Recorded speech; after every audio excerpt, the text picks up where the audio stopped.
Evening, everybody. Hi, people. How you all doing?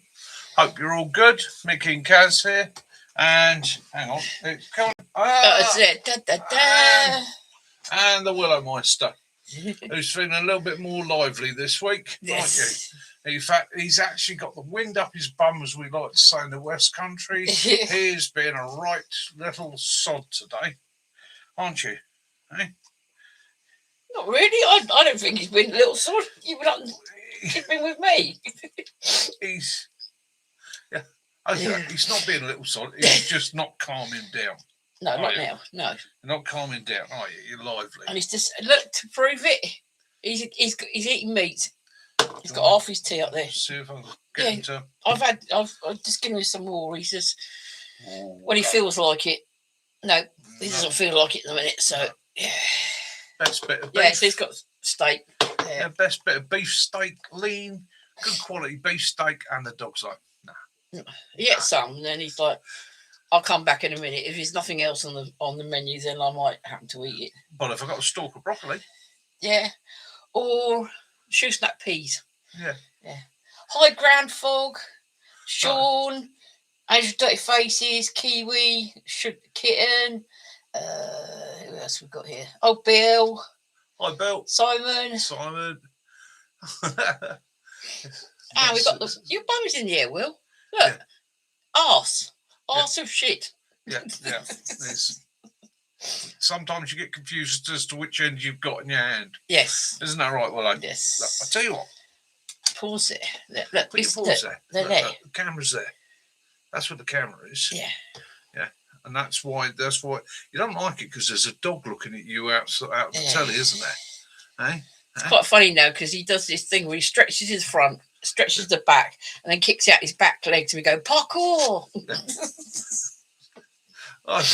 Poor old Kiwi's had a long one today. He's been on longs. Yeah.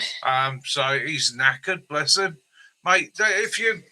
Kiwi, it's not a stretch here. If you're that knackered, mate, that's not a problem. I'll let you off this once, but I'm totting them up towards the camp. Yeah. So that when we hold the camp, basically you're going to be staggering on, brother. Yeah, we'll be whinging at you.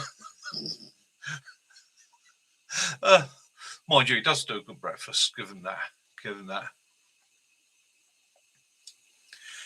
Yes. Yeah. They're just on Amazon. I was going to bring them in, but I've got them in the vehicle. Basically, if you have a look at mushroom tyre plug kit, that's all you need to do. Look on Amazon for mushroom tyre plug kit. There's hundreds of them on there. And basically, look for the one with the best reviews. I didn't get them, so he got them himself, so I haven't. Yeah. I don't know. When you look at the kits, there will be just mushroom plugs, and there will be mushroom plugs and fitting tool. You need the little tool that goes with it. Other than that, it's dead simple. As long as the puncture is in a part of the tyre, legally, not in the sidewall. However, I will say I have plugged a sidewall before now, and it's got me home. So, yeah, you do what you got to do, haven't you? You've got to do what you got to do. Apart from that, dinner. Yeah. A dinner. Yeah. Big ass meeting. Yeah, big fist, Bob. So, yeah. It looks like there's Bill, Willow, Kitten's fist bumping like a mad thing. Hey, yeah, and he's put one down there. With Bob 67. Evening, Bob. How are you, mate? My second Bob of the week. Unless that's the same Bob, it might. You never know. Might be the legendary Bob, the snowplow driver from Scotland. Hi, Mick. Sorry, and you've been sick. Oh dear. Sorry, Mick. Sorry to hear that. Yeah. I had one of those bugs going around doing the rounds. Do we know an estimated date for the camp? I'd like to say July, right? June, July. The reason it's going to be a bit later this year is because I'm hoping to get out to the States in May. Yeah, and in March we're away to Tractor Fest. Yeah, in March I'm at Tractor Fest. So I've got a bit of a hectic one coming up, but I will be 2 times spares for all vehicles, including trailers. Oh, what's this? What are you? Yeah. Oh yeah. Oh yes, we have received plugs. we have received a new address. Thank you. Yeah. Just that I've not been well myself, so yes. Yeah. You've had to change your meds have been shifted in their pattern, haven't they? Which has thrown you a little bit. Yeah, because the ones I used to take in the evening, it gets to take in the morning now.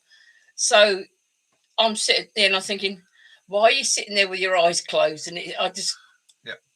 Stealth, hello mate. Hi, Stealth. How you doing?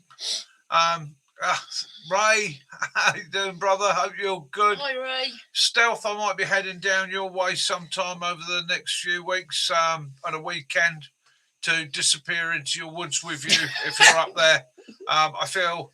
You want to do a I got some manly camp with you. Got some kit to try out, so I was looking and I was thinking, do you know what?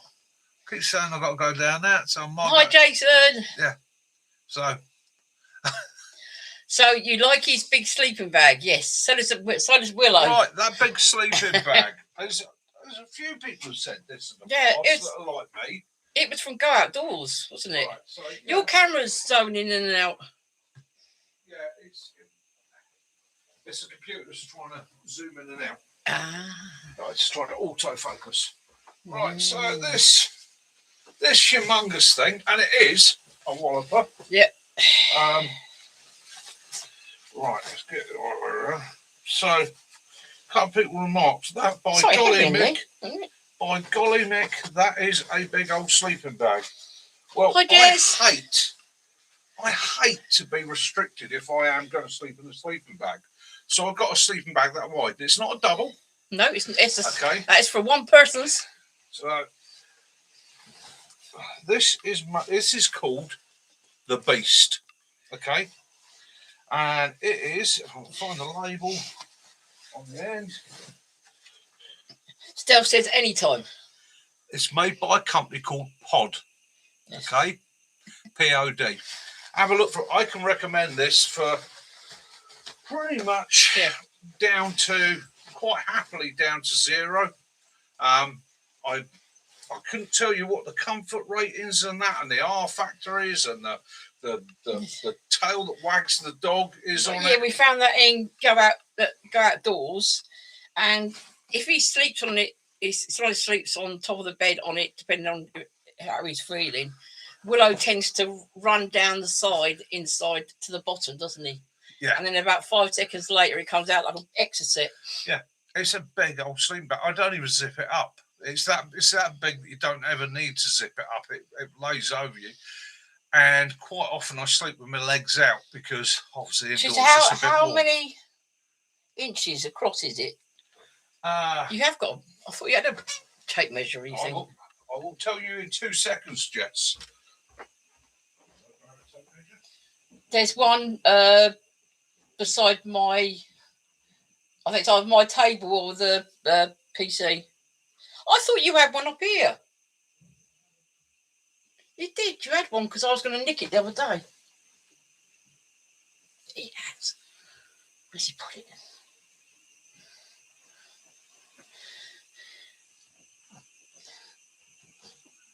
Jesse has a new PC now because the other one died to death.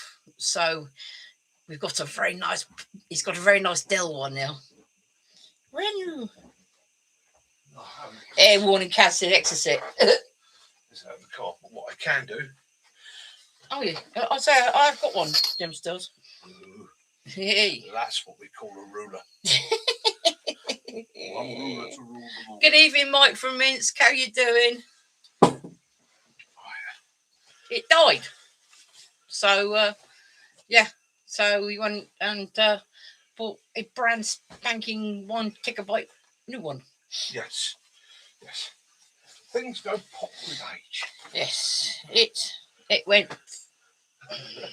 So we had no choice but to get another one. So we are looking at 24. Oh, Gary said pack size is 27 by 27. Unpacked size is 230 Right, I can't because I got That's 26 inches across, laid flat. 26 inches across, laid flat. Sorry. No. 36 inches across, 36. laid flat. Yeah. 3 foot, old money. So that's packed, laid flat, obviously. And I've had that one a couple of months now, so it's flat, stretched out.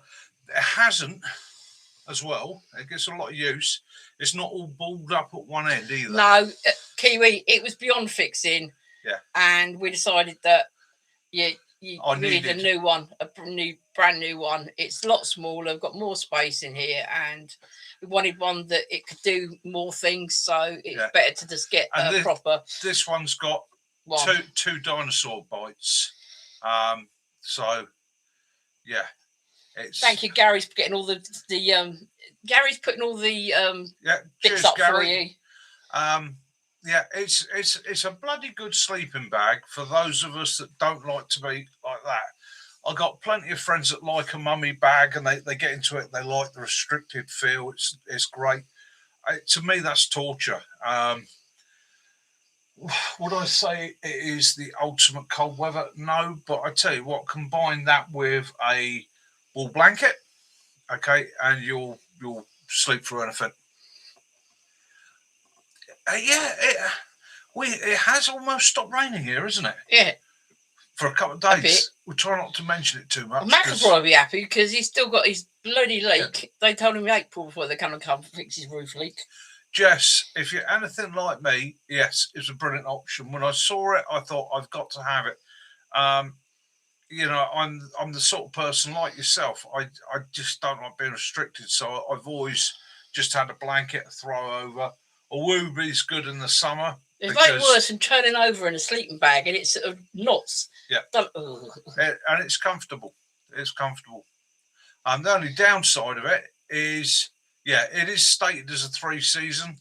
The only downside of what I will say of it does not pack away small, and the stuff sack it comes with, only stuffed the original time when it came out the factory. Once you've let it loft a bit, it ain't going back in.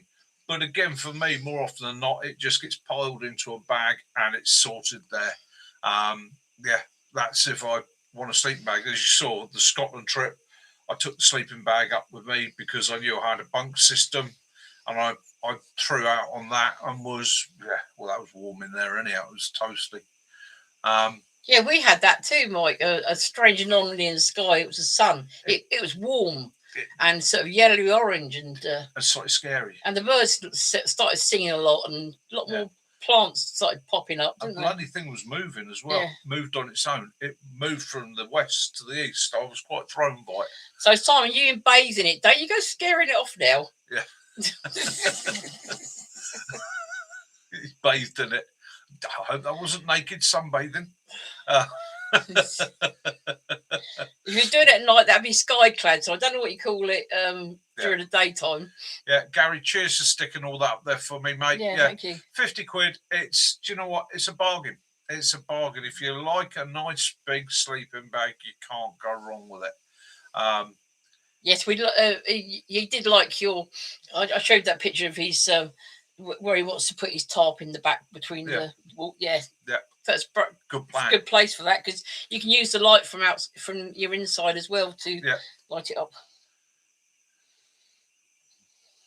Oh, cheers, Mike. I'm glad you liked it. Isn't it? Exactly. Yeah.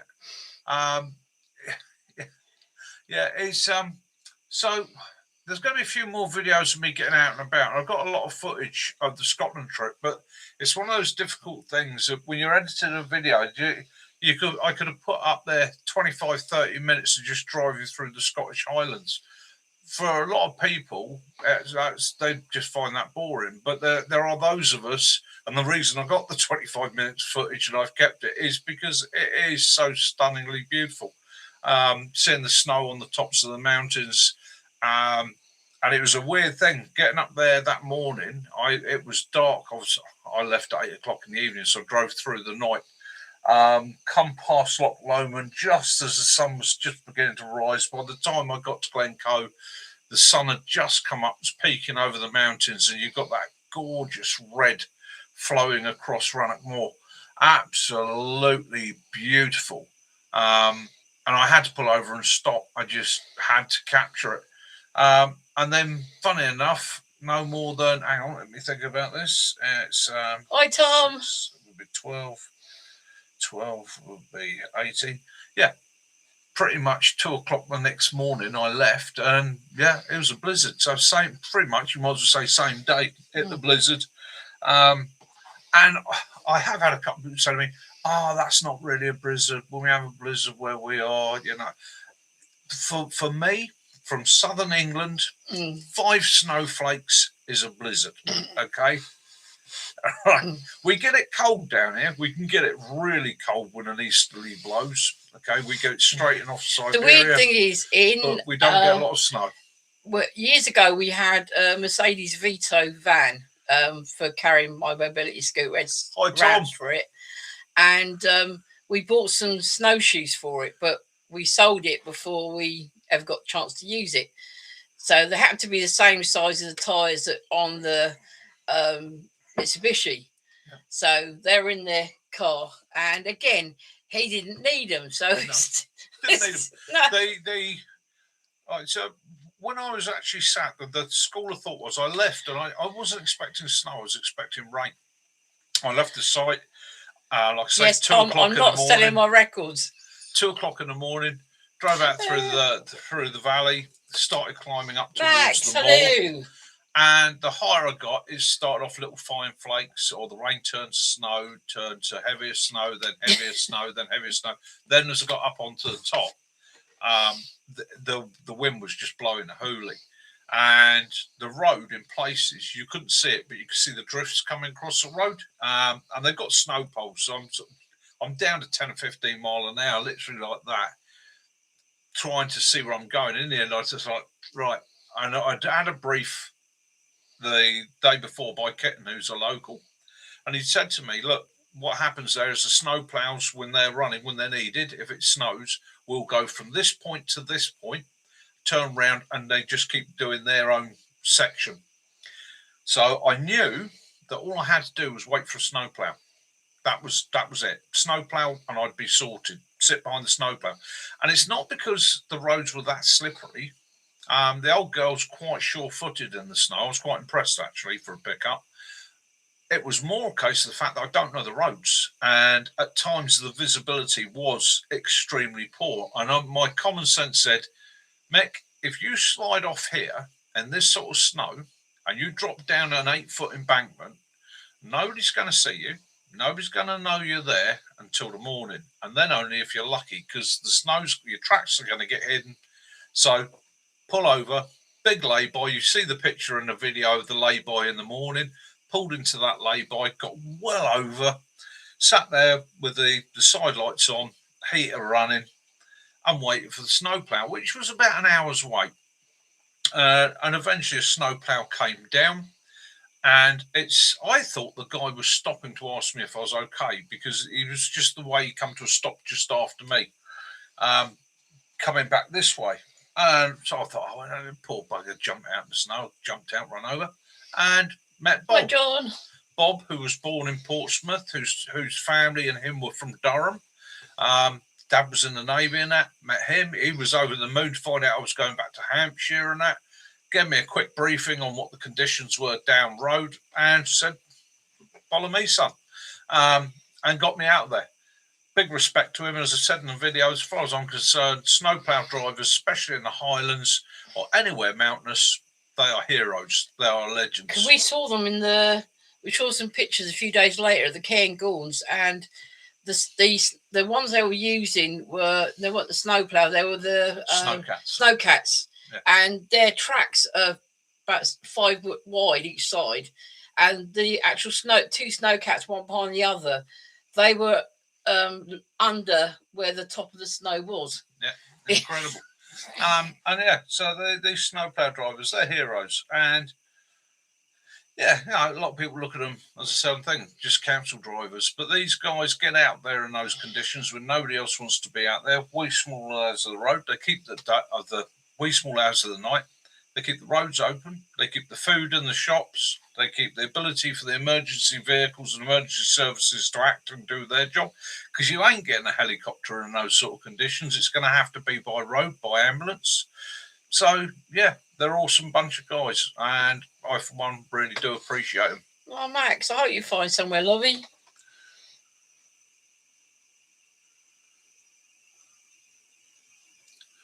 Oh, no.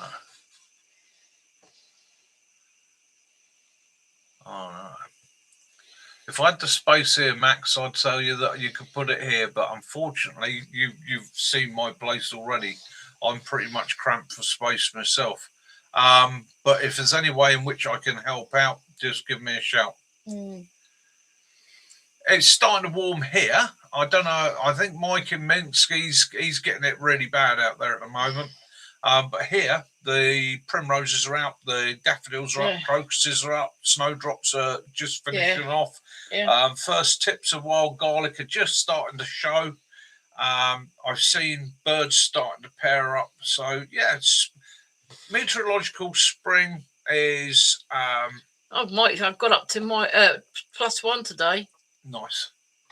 That's cool. Yeah, I bet you are fed up with this. It's trouble with it's with it being such low. Everything turns into ice, doesn't it? Yeah, it is. Our problem here at the moment is flooding. Everything is wet. It's as simple as that. And if you're in a low-lying area at the moment, you're flooded out. I see. Farmer P was saying that it's going to be a drought again this year, didn't he? I see a couple of the YouTubers have had their camps flooded out, some of them quite severely. That's, I'm not belittling somebody losing their camp. That's a pain in the arse and it's a grotty thing. But yeah, people have lost their homes as well and their livelihoods and their businesses. So sometimes you just got to scale it. Eventually it's going to dry out. You're going to get back into the woods and you can put your skills back together. But it's a tough time for a lot of people. And the farmers, well, Mickey's farming report. If the farmers don't get a prolonged dry spell now, crops ain't going in this year. No, they can't. There's no point. The ground is too wet. If I put barley or I put wheat in now, it's going to rot. Simple as.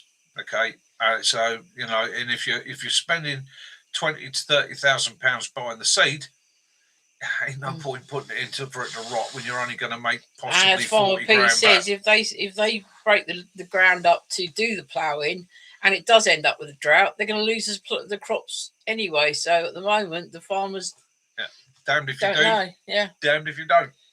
So a lot of my farming friends at the moment are on tenterhooks. They're literally fingers crossed for the next month that we get a dry month, and that will help. Like a World War One trench experience at camp, we had to put logs on the floor due to the mud. Yeah, that's it. And sometimes those challenges are what makes it a little bit more fun. I know the Devon camp we did down on Dartmoor in the storm. Daft as it was, that in a way made it more fun. And it wasn't at the time. At the time, it was damn miserable. Yeah. But actually afterwards, when you're sitting there with your fry up at the cafe on the way home and you're laughing about it, you almost get that attitude of we came, we saw, we conquered. So that's sometimes the bonus. Sometimes the bonus is if it is really tough, if it's really hard, that sense of achievement that you can get at the end of it, that is a real happy one. Oh yeah. Yeah, we were done together.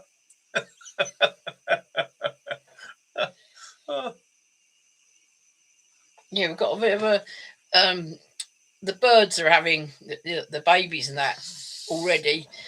We've got a big issue sort of around the where we are, the last sort of few towns and that, because there's some young teenagers thinking it's fun to go out with catapults and killing all the birds. We're losing a lot of swans and cygnets and geese and that because they think it's really funny to. So Mickey might be on a bit of a mission over the next few months. I've got a couple of game cameras. I've got my covert kit, and I might be, I might be trying to catch some little buggers out round there, because if I do catch them, they're going to get prosecuted. I will make sure they're prosecuted well and truly, because again, it's not just the kids. I want to see the parents done as well. It's their responsibility. If they're under 18, well, parents should be held responsible. My mum and dad were, and that meant my old man would give me one of them round the ear off. We wouldn't even thought about taking a catapult out and killing wildfowl. You know, you put a stick with some mud on it or something. You that's what you do on the farm, but to actually physically target animals is I'm all for kids having catapults. I'm all for kids learning. Yeah, Tom, they certainly need a good talking to. You know, it's the way it goes. Yeah, so right. If there's anybody that can help Max out, we'll put that out there now, because it's a very good point, Gary. So Max is in an awkward situation, and he's going to need to be able to store his kit for a while. If there's anybody that's got a bit of space in a shed, back of their garage or something that could put his gear away. Last time poor old Max put his gear into storage, it was the council put it into storage for him, and he lost everything. Okay. They did that old, we don't know where it is now. And I know he doesn't want to have to go through that again. So if there's anybody out there that could help, it'd be appreciated. I'm prepared to throw the pickup in if need be, and do a run to and from to get it moved for him, if that helps. So if we can find some way of storing his bits, I mean, I could probably put a couple of small bits here, but as you can see, this is pretty much the space. Tom, at the moment he's in Norfolk. Norfolk at the moment. Yeah. So but I can load him up. But I was saying to Mike, change a little bit. If anyone, you know, the power banks that Mick's got. Well, I saw one on our local Facebook Marketplace page. It was a 240 Jackery. The lady was only used it twice, and she was selling it for £100. So anyone wants, you know, it might not be still there, but I mean, to get a power pack that can charge things up, like if you have a power cut, you know, you can put plugs in it, you can put USBs in it. That's the 240 there. Yeah. It's the smallest one that they do. Okay. Don't let its size knock you. It's absolutely perfect for weekends, camping, charging your phones off, running your lights off. I've seen someone use strippers and that off these things. It is what it says it is. Yeah. Now at the moment they're retailing. They normally with Jackery you're looking at £1 a watt on a rough average. So yeah, you can recharge it off your car. You can recharge it. I'll look that one up for you, and afterwards, Max. They are a handy bit of kit. I use that one for the camps. Purely simply because it's light, it's easy. I throw it in the vehicle, I take it away with me. People can charge their phones, etc. We got the larger version. We got the 1000 as well, which is really the SHTF household. We might have to use that when we do the 3-day Tractor Fest in March. June. Because I'm taking my large mobility scooter. It might need that. I'll have a look at that, Max. The EcoFlow Delta 2. Yeah, I've written it down for you. Yeah, I've got. What's my other one? I've got an All Powers one, which is a 350 watt. That one there, and that's a 350. It's got blue lights on it. Okay, and that again is a damn good tool. So I've got the 3. I'll run my light there off of it. Bright light. Yeah, run the light. This was no socket that in, so I charge it up once a month and run lights and that off of it. It's having a battery system is just a bonus. A port pack like that or a power pack like that, it's in an emergency. it's really, you got to think practically about it. Yes, you could run the fridge on it, but it's only going to run the fridge for a day. But you could run lights on it for 7 days. So depending on your event, your situation, what's happened, you've got to apply a bit of common sense to it. If it's just a local power outage that's going to be a few hours, run those emergency bits and pieces, keep them going. Not a problem. I can run the computer off it. In actual fact, I can get a pack that goes, basically plugs that in, switches that on as soon as it senses a power drop. So that basically, if the power goes out, I've got time to shut my computer down correctly, save anything I need to save, or continue working on it if I need to. The trailer's not going anywhere at the moment. I haven't done anything on it, but that's what we will be taking down to the tractor fair.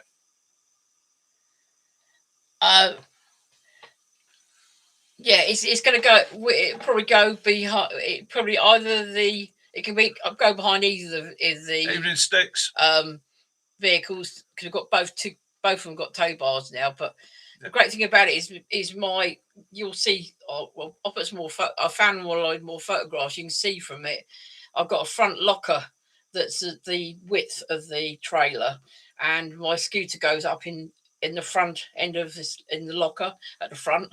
It fits in perfectly. Yeah, and the back end is where the sleeping area is. Now on the side we've got the kitchen area that's got an awning, and there's another awning that comes off the back. So when the door's lifted up like that, we can get in and out. So yeah, so it does the job. Yeah, Farnborough Air Show's in July. Yeah. Yeah, we know about the air show because our son works for Farnborough Airfield, doesn't he? Yeah. Hi, Sticks. Yeah, and I don't want anybody having to come to Farnborough when the air show's on, or this area. Get anywhere near Farnborough when the air show's on. You can't get a train, a bus. Yeah. Becomes a nightmare. Yeah. Becomes a bleeding nightmare. And you have, for the week before, you have all the planes going up for all the businesses, doing their thing. So, and then on the last 2 days, they have the actual fair where members of the public can go in.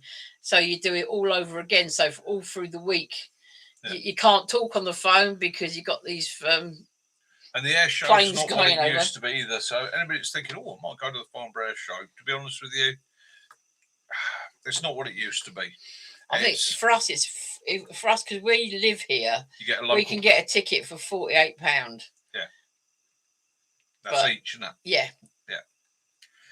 And all you get is the entrance. There's nothing that you don't actually get anything else for that. Everything else, like food, and that is all on extras on top.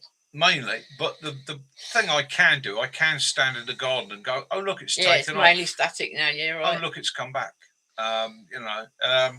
You go back, I can remember, as Tom probably can, because he'd be a local lad, 20 years ago, that air show, blimey, there was some quite amazing things to be seen. And I will say, there's some of the airliners and that, they go off and they do a really steep climb and bank over. It's quite impressive. Groundfog says YouTube keeps deleting his comments again. I don't know why, mate. I have no idea why.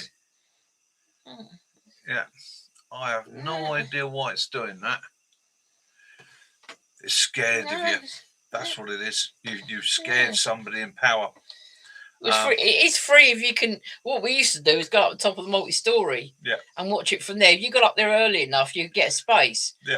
But they started blocking it all off, so you couldn't go there. Or you used to go to the end of the runway, and then they decided you couldn't go there. And mind you, I could paddle my canoe down and sit at the end of the runway. There's all anybody can say.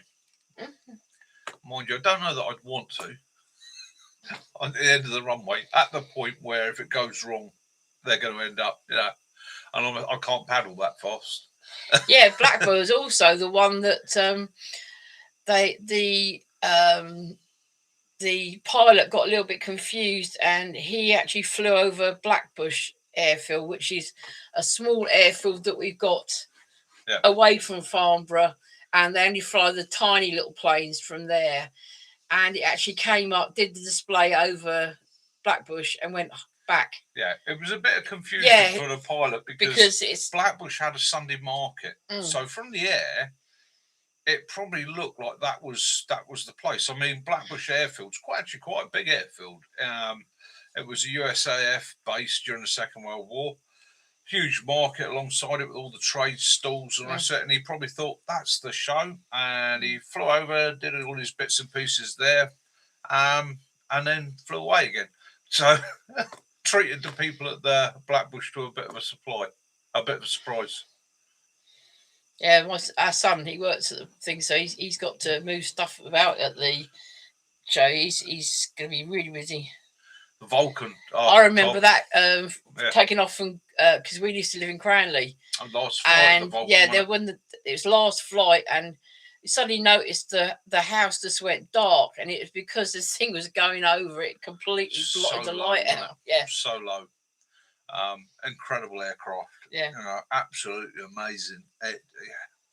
But again, there's some incredible stuff to be seen. Yeah. I tend to like the old stuff. Yeah.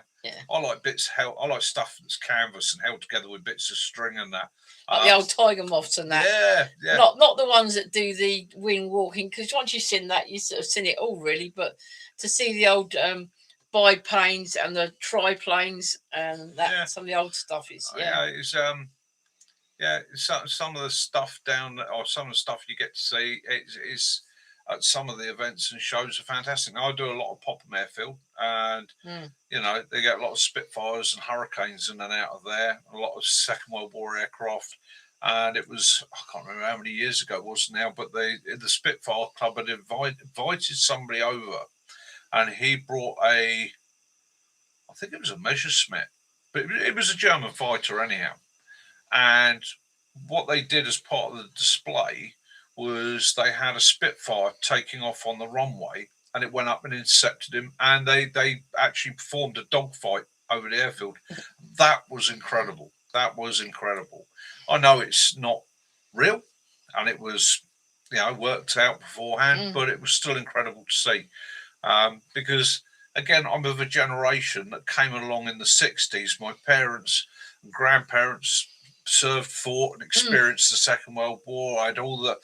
I grew up in an era where every Sunday there was another war film on, so it was close to me, but outside my scope. But that's what I grew up with.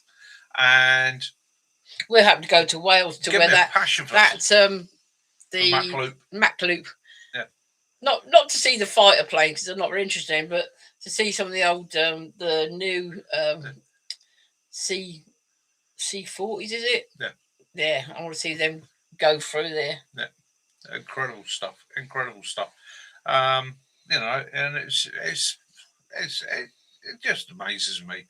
Not that I'm particularly keen on heights, as everybody's aware, but yeah, to see the machinery in that, and I suppose as well, because when you think of the early days of flight, it's also the bravery.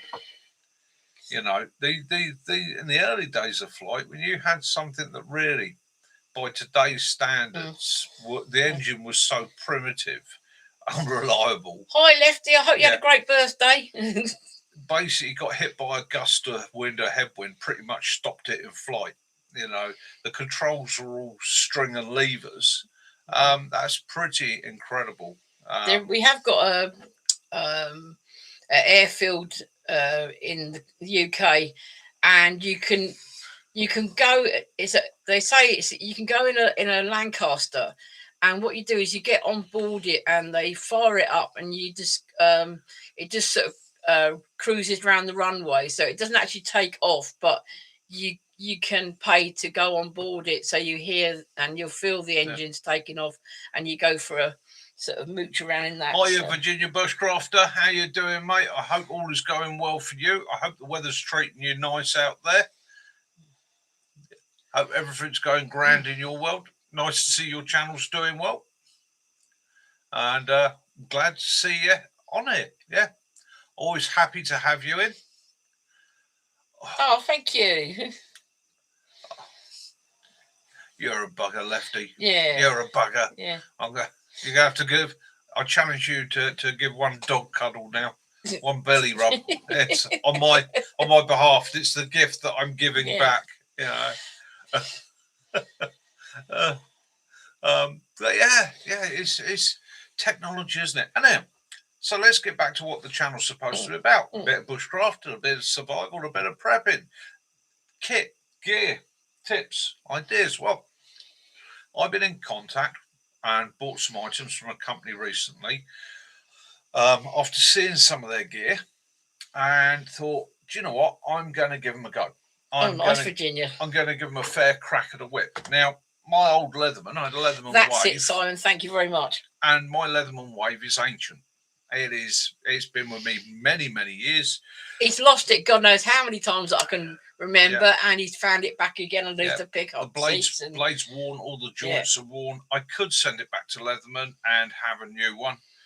But whilst I was looking, Badger Outdoors they do a full range of multi-tools. I was quite impressed by that. There's a hell of a lot of different ones. There's a hell of a range, pretty much something to suit everybody. Half the price of a Leatherman. So I thought... And no, he did not. This is not this. He purchased himself. Yep. So I bought that one. Okay. Now that's the nail. And the reason that I went with that one is because of that. It's got a ferro rod built in. Okay.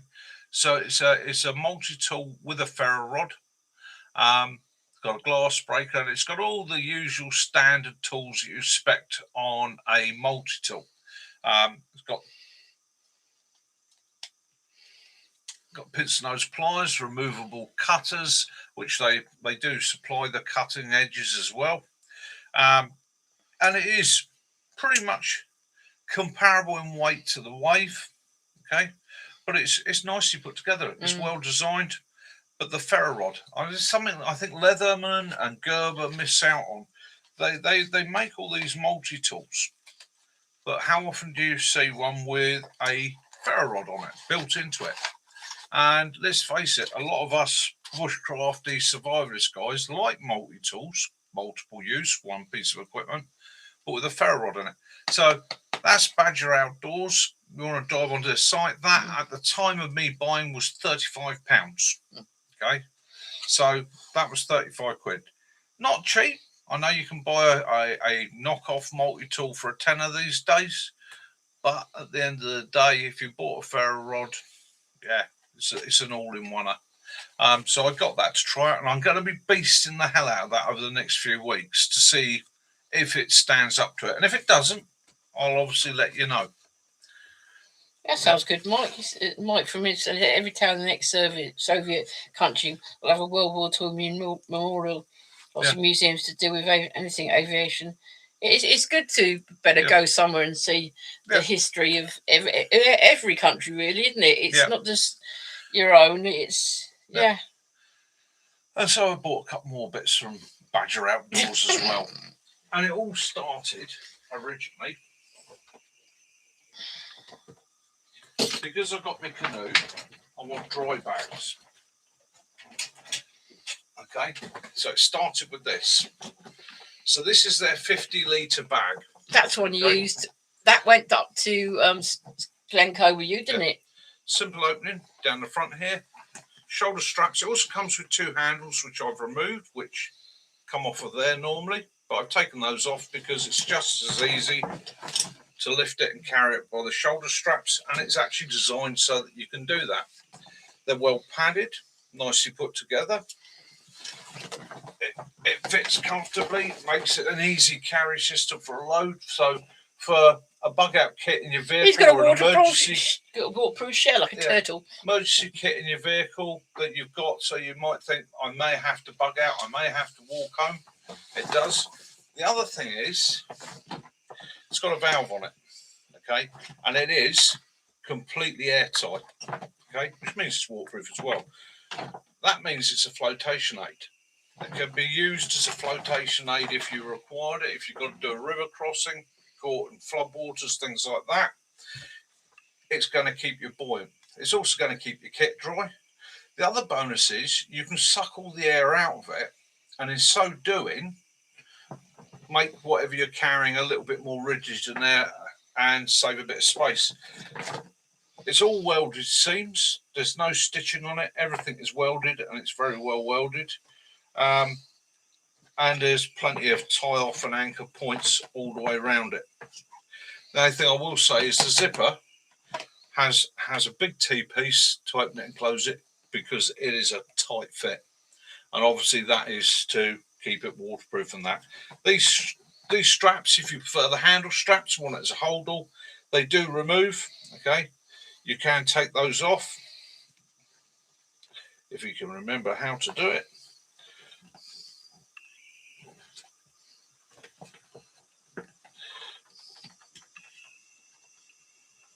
Mickey, are those loops for 12-gallon shells? Not far off of it. You probably get a 12 gauge in there with a bit of a push. But yeah, the base of it as well is double layered, reinforced. So you can use that for a flotation unit. Yeah. So I quite like that. It's got a reflective strip on it and a pocket. And to back that up, for those smaller day trips, because quite often I find myself worrying about my camera gear, they do a 35 litre as well, which is designed primarily as a day sack, rucksack. Nice and small, nice and light, and that has it's a willow bag, a roll top on it, so it is a bucket construction. You're not going to be able to see, but inside there's two pockets stitched into the back that go full length, and the back is padded. So yeah, that's Badger Outdoors. I think you're going to see more from them over the next year. I think as people discover these, they're going to be quite keen on them, because it's ideal for in the canoe, isn't it? Yeah, absolutely spot on for the canoe. And also in the weather we're having at the moment, absolutely ideal. So this one has a large zip pocket on the front, which is separate to the internal section. It's waterproof again. It's got their loops for fastening things. You've got somewhere to connect your walking poles. You've got a water bottle pocket there, which I will say is a bit on the small side. You're looking at 500 mils in there ideally, or as I've done there, I've put a pouch in it. But yeah, great bit of kit, sturdy, strong, comfortable, and waterproof, which again is a key thing at the moment. And in the summer when I'm out on the canoe, it's going to be important then. You know, they're asking when the launch is. Not yet at the moment. So it's got not until it busy at the moment. I'm being a bit of a pussy. I'll admit it. I know I'm going to end up going in. Simple as. I know I'm going in. So yeah, let's wait till the temperature's up. That I'm not going to induce a heart attack going into the river. You haven't got a name for it yet. I haven't got a name for it. Okay, maybe we'll make a bit of a competition out of that. Yeah. It's not going to be called Floating McBoatface, is it?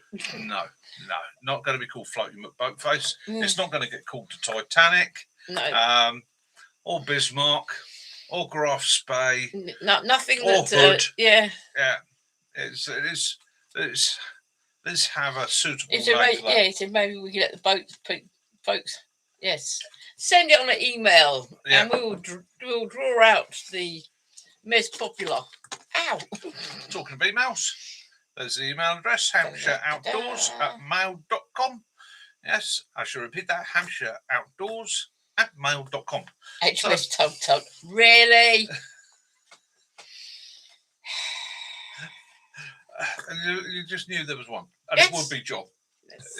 Just knew. I know it's not really called the Tide Anchor. Yeah. Done drifting. Yeah.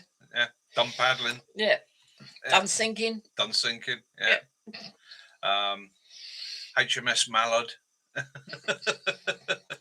There is a perfect launch site at Inverco. Yes, we were admiring that, weren't we, Ket? Yes. Yes, we were both looking at that going,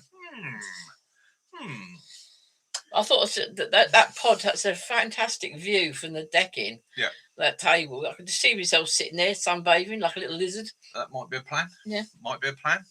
Might be a long weekend up there. Take you and Willow up with me. And you can sit there with the binos, watch me slowly getting further away across the block. Especially when I've got the binos run the wrong way. You've gone very far, very quick. Yeah, so that's a bit of kit. Like I say, Badger Outdoors. Got a website. Go and have a look. Got all sorts of gear. All sorts of gear. Like I say, they've got a massive range of Leatherman or multi-tools if you're looking for that sort of thing. They've got bags. They've got kit, gear and equipment. Have a look, see what you think. Now, they're not the cheapest. I'm the first to say that. They're not budget. They're not Temu specials. But they're also, you're not paying sort of like, you're not paying. Has anyone else noticed that Temu have gone? They've now got some like extra sites that they're adding on now. The other day there was a Temu farm which is coming soon, and there's also Temu camping one that's coming on. But because I was looking through the normal Temu, and all of a sudden I saw these jackets for calves. There were livestock jackets, and they had their 5 calves in these little blue anoraks. I'm thinking, hey, I'm looking at Temu and I'm looking at things like T-shirts and like kitchen stuff, and suddenly there's these, cows in coats. Yes, the red. Yes. HMS Beaver. I like Jason's one. Yeah. It's called Sea Lut. Yeah. Yes. Yeah, but there was also a harness for male goats. Obviously, if you don't want your nannies getting pregnant, it's like it was like a harness with it looked like a pillow. The world's biggest condom on it. Yeah, it's just a pillow hanging underneath. So it was, if you tried mounting the nanny, of course the pillow would get in the way.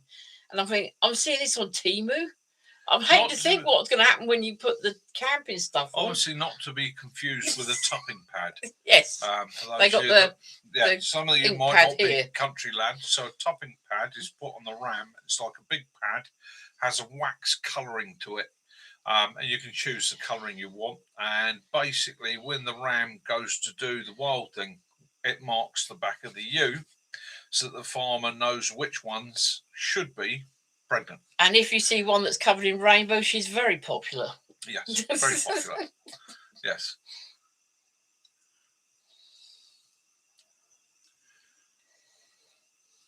You've been out and had I have been out and had some lessons. Yes. Okay. I have been out with most other boats with a canoe instructor, and I had a few lessons, and by the end of the lessons, the bloke pretty much said to me, "Yeah, at that point now where it's down to you." He said, "I've taught you all I can teach you. All you got to do is go out, give it a bash yourself. Right, Andy. Yeah. Golden rule. Get yourself a good quality life preserver, because at the end of the day, you never know." And I have had a couple of people say to me, "Oh, but if you're only going up the canal, it's only 4 foot, 5 foot deep. You don't really need that. You can scrabble the bank." Now, I swim like a fish, okay? But as I pointed out to them, that isn't always the case.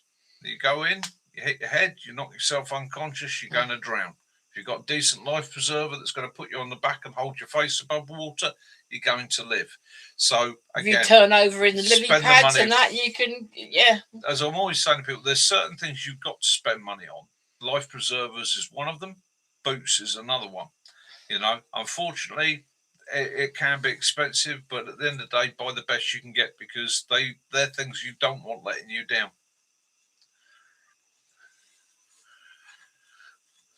So you know which sheep has had it. Oh, yeah.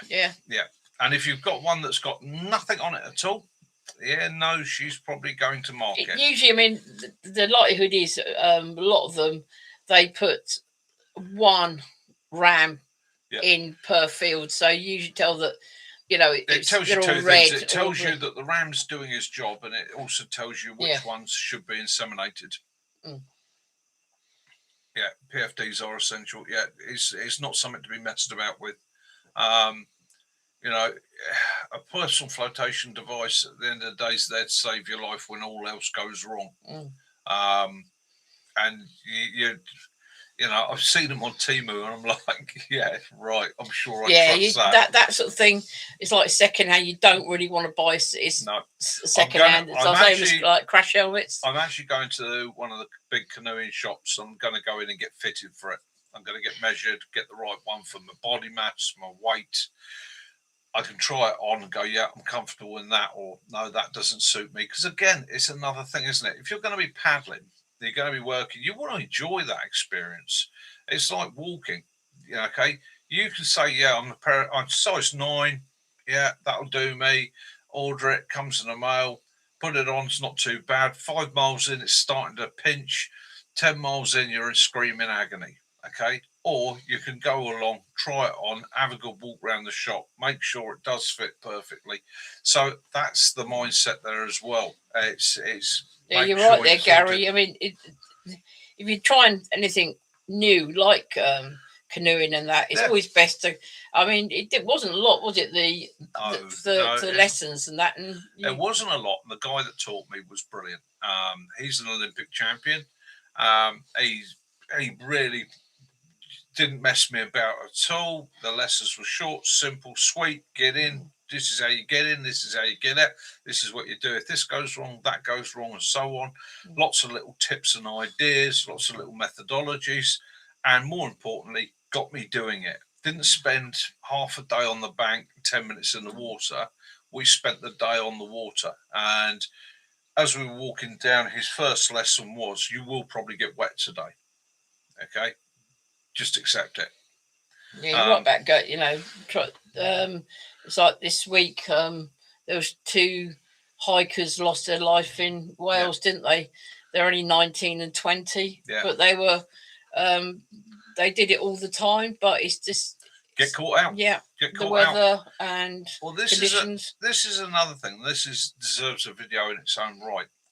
Right, I'm not saying they were complacent, because they probably weren't. They probably just got caught out by the situation. But I have seen and do regularly come across complacency, where people go, yeah, but I've done this route so many times and I know it like the back of my hand, and I'm an expert at it, and I know everything it can throw at me. I know every twist and turn.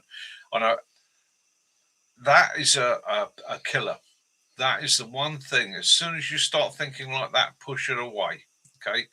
It's people start taking stuff out. Oh, I've carried this for 5 years. I've never needed it. I don't want the extra weight. I'm binning it. Yeah, that's going to be the one time you need it. That's going to be one time you need that tarp, or you need that flare, or that whatever it was that you've binned. You know, so I'd always go as light as you can, but make sure you've got what you need. And if you're not capable of carrying what you need, the lesson is there that you need to do some fizz and build up to it. Okay, I'm getting older, and as I get older, the weight tells more and more and more. What do I have to do? I have to think about what I've got. I have to sometimes look at modernising kit.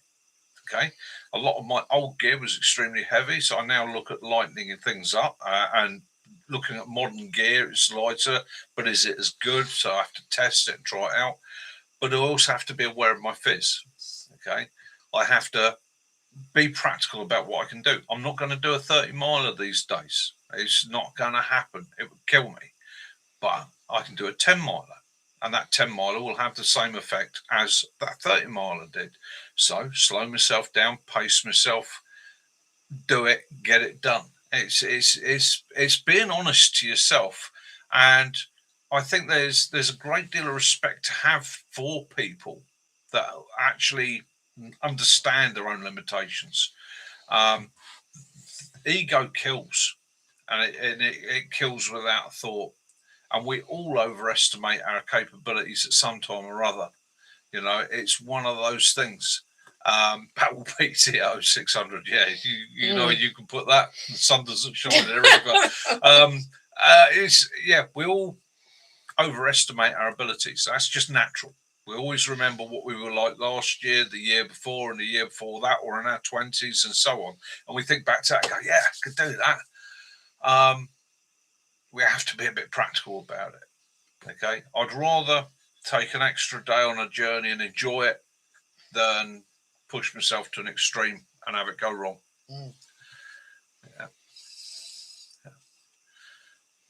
Yeah, because I started following a couple of the put me on a charge. The mountain rescue, and you're seeing like rescue 16, rescue 17, rescue. They're about doing one, and they end up with having 2 more. So they got 3 rescues. And Highland Search and Rescue basically run a program this year. Think Winter.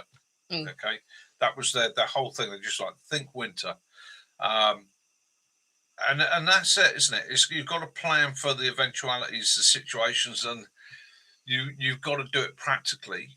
You're never going to have everything that you need in an emergency situation. You go out in the middle of the summer, there's a flash flood, so it can catch you out. That's acceptable, but having the knowledge up there and having those base bits of kits, what's going to pull you through it? That ability to adapt, that ability to be able to make a shelter out of a jacket because it's weather you weren't expecting. Carrying the poncho in the summer. I love my poncho. I'll take it with me in the summer. It's a ground sheet. It can be an insulating layer if it turns bad. It can be a shelter. It's not that heavy. It's a simple bit of kit. People laugh at it. They go, "What, you got a poncho? You got a poncho? It's 80 degrees." Well, I've been out in the middle of summer on a glorious day, and we've suddenly had a freak thunderstorm. And whilst everybody else is soaked wet through, you got your poncho on. Now you're laughing at them. Doesn't happen often, but yeah, it's just being prepared. Yeah, just lightening things down. You don't need to take if you can have food that like you can add water to. Yeah, you have to take water with you, or unless you got your filter and you can filter it, rather than taking a tin with you. And it's things like that. It put things in like sandwich bags to carry, and rather than boxes. And oh crikey, as a nipper, 140 pounds in your pack. Yeah, not a problem. These days, I'd rather have that down to a maximum of 50. You know, it's the way it goes. Egos kill. Yeah, it's a good old saying that ego kills. It does, and that's not just in the survival world, the prepping world. That's in everything in life. The young man driving his flash sports car, showing off, right? Or even the nipper and his old banger showing off. Egos kill. Okay, 2 guys standing off in the street. What causes the fight? Invariably, it's actually ego. All right, and alcohol. And alcohol. Yeah, but it's ego. So ego kills. It's as much as a problem for most people, or it's something we've all had. I've had it. We've all had it. But it's something we need to master and control. It is an enemy. Always have a paper map and a compass when going off-road too. Always. Great to have the GPS. Great to have the satellite system. But at the end of the day,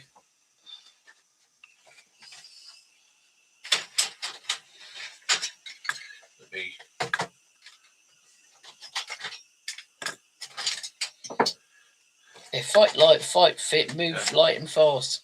Yeah, have the GPS, but that weighs nothing. It weighs nothing. It takes no space. Okay, and it can sit in the back of a Bergen. It can stick it in a pocket. It can sit somewhere out the way, and if you don't need it, all the better. Or a splash mat, you can get the waterproof ones, can't you? Yeah, we've got some of those as well. Yeah, but at the end of the day, one of the great things about a map that a GPS cannot do is you can open it out and you can get that much better view. I look at this one here, that there, and that there is a danger area, right? So being able to look at a larger area, I can plan my route from back here to direct myself through or around without actually having to walk up to here and trek right round it. So, yeah, good ordnance survey map if you're in the UK or whatever. Gary was saying that you mentioned earlier in the show about your breathing. Yeah. And he said, point being, don't overstretch and push yourself too hard. No, exactly. Yeah. understand your body. Understand your body. Okay, it's as Mike pretend his GPS is being jammed. Only paper maps will help. And another thing, sometimes you can't get a GPS signal anyway. Yep. To the satellite. So if you can't read a map, but you've got a map with you, you could better start learning quick. And batteries die. Yes. Batteries die, and batteries die at the most inopportune moments. Electronics break down. They break down at the most inopportune moments. Having a fallback like that weighs nothing, and it does weigh nothing, takes up no space at all. It's just that reassurance at the back of your mind. I've got it. And I'll be honest with you, maybe I'm a bit of an old Luddite. I do like a GPS. However, I actually prefer using the map. I actually prefer using the map, checking the contour lines, planning my route, working it out on the map. All right. There's a pleasure in that. It's a skill set. It's a mindset. It is a pleasure. And quite often the compass I can do without. Once I've actually read the map and worked the route out, I can contour and I can use landmarks. I taught Kaz to map read using an OS map, and she used to organise events. Once she knew what all the landmarks were, what all the symbols were, what all the pictures were on the map, you'd be driving down the road, she's like, well, this next church, turn left, and you're going to see a power line over to your right. We're going to be following that for the next 3 miles. Okay, you've got a large hill coming up with a dip in the centre. It's got a saddle in it. You know, there's a rear entrant over there. So it's again, you can do that with it. The only thing you've ever got to remember with a map is terrain changes. They cut forests down sometimes, or they might knock a building down. So don't ever choose one landmark. Try and use multiple landmarks. Use those as your key points. And terrain is a great one. Very rare do hills disappear. No. Okay. Hills and rivers, they might change. The rivers might change their course slightly, but they're usually not unless still there. You've done something to your compass, and you've got some something magnetic near it. It's telling you north is not, isn't that? It's south. But although saying that, if you were down in the southwest at the moment, the rivers have changed quite dramatically. Kit was saying that he saw a YouTube video of a guy lost in blizzards, no map, no compass, and he was only 300 meters from where you parked at Rannoch Moor. Just as getting, and that is one of the reasons why on the video where you see me pull up at Rannoch Moor, I sat there and I was like, what beauty, what beauty. You know, can I go for a little walk? No, I'm not going for a little walk in this. I go 50 meters from the car, get turned around. Can't see it. And that's me done. All they'll find is this frozen body in the morning. It's not worth the risk. Stay with the vehicle. You know, there is in survival and prepping. And learn your what 3 words as well. Yeah. Where your vehicle is, what 3 words, and ping it. Yeah, ping it. Yeah. In the survival world, there's only a few simple rules. It's not a complicated thing. This is one of the things that makes it difficult to teach. There's just a few simple rules that have to be followed, and they have to be followed with common sense. Okay, stay with the vehicle. Okay, stay at the crash site. It's a bigger ground picture. They're going to be looking for it. So interesting. Yeah. Never gotten around to finding out how would you navigate in the mountains. Lots of iron. The compass isn't going to work. Okie doke. So, if you're in an area where there's lots of iron, so experience for me like the Sahara. There are places in the Sahara that are dead to compasses. It's down to the iron ore level in the ground, and magnetism not working. So what you then do, you've got to work on the sun, stars, and your terrain. That's going to be your reckoning system. So the sun follows a set plan. Okay, so you can run by a sun compass. Okay, so you're using the shadow of the sun, and you're using predetermined times to tell you where the sun is in relation to you, and where that shadow is going to be pointing. You can use the stars by night. And again, if you're in a mountainous area, terrain. Terrain is your friend. Okay, terrain doesn't move. Mountains don't clear off. They don't move. They don't change too much, except for over thousands of millennia. So a good mapping system means that you can tell, and I can tell by looking at contour lines Yeah, landslides can change it a bit, but I can tell by looking at the contour lines pretty much the shape of the hills and mountains around me. Now, there's nothing mystical about this. It's about understanding how contour lines work and being able to then visualize it in your own mind. So again, there is an element of ready reckoning to it, but yeah, Long Range Desert Group, yeah, they were the best at desert navigation. They taught the SAS and that everything they know. So yeah, Qatar Depression, or Qatar Depression. That's it's a nasty spot. Very difficult. Yes, practicing everything. Yeah. Even you think you've practiced enough, practice a little bit more. And the best way to do it with maps, the best way to do that is start with your local map on ground okay, and then start lining it up. Start saying, I know that hill there, so that's the contour lines to that hill. So then you apply it to it, and very quickly your brain will start to overlay for you. You'll start looking at those contour lines and going, oh, there's a saddle there, a ridge there, there's a cliff there, there's scree there, and so on and so on and so on. And you get to put it together as a picture in your mind. Now, it means you're going to stop. I mean, if I'm navigating off of a map without a compass, normally I allow myself 15 minutes. So I'll walk for 15 minutes, do a check, 15 minutes, do a check. Unless I'm in a position where I can keep clear line of sight, which means I may look for a point, maybe a mile, 2 miles, maybe even 3 miles ahead of myself. And I go, right, that's where I'm heading for. I line it up with the map. Yep, that's where I'm heading for. And all the time I can keep that in sight, that's what I'm heading for. When I get there, I'll do a next check, all step by step. If you're in tight forest jungle environments, that can sometimes come down to just a few feet. It can be, I mean, in jungle environments, your speed of travel can drop down to meters in hours, especially when you're having to clear debris and hack your way through. So again, it's just stay calm, stay focused, and use the obvious. Yeah. I'm on.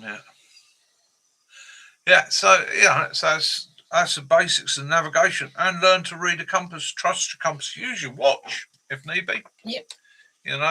Your watch is a brilliant compass. Okay. So it's. I'm not going to go into that now. Or a stick or in a bit of water. You'll have to come to one of the camps if you want to do that.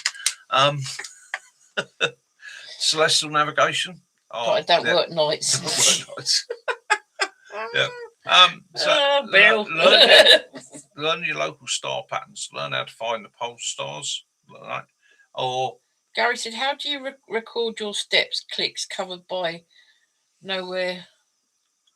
Right. IMN map. Right. So some people use pace beads. Okay. I haven't used pace beads in probably 30 years. I tend to go these days with ready reckoning. Okay. I know pretty much by using my map, using my locations, the distances I'm going to travel.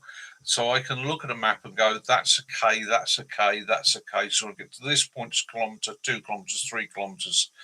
Okay. And because I'm not doing anything military these days, what I tend to do is I do walk and rest. So I'll walk until I'm ready for a rest. And then when I need a rest, I'll take the rest. Then I'll move on.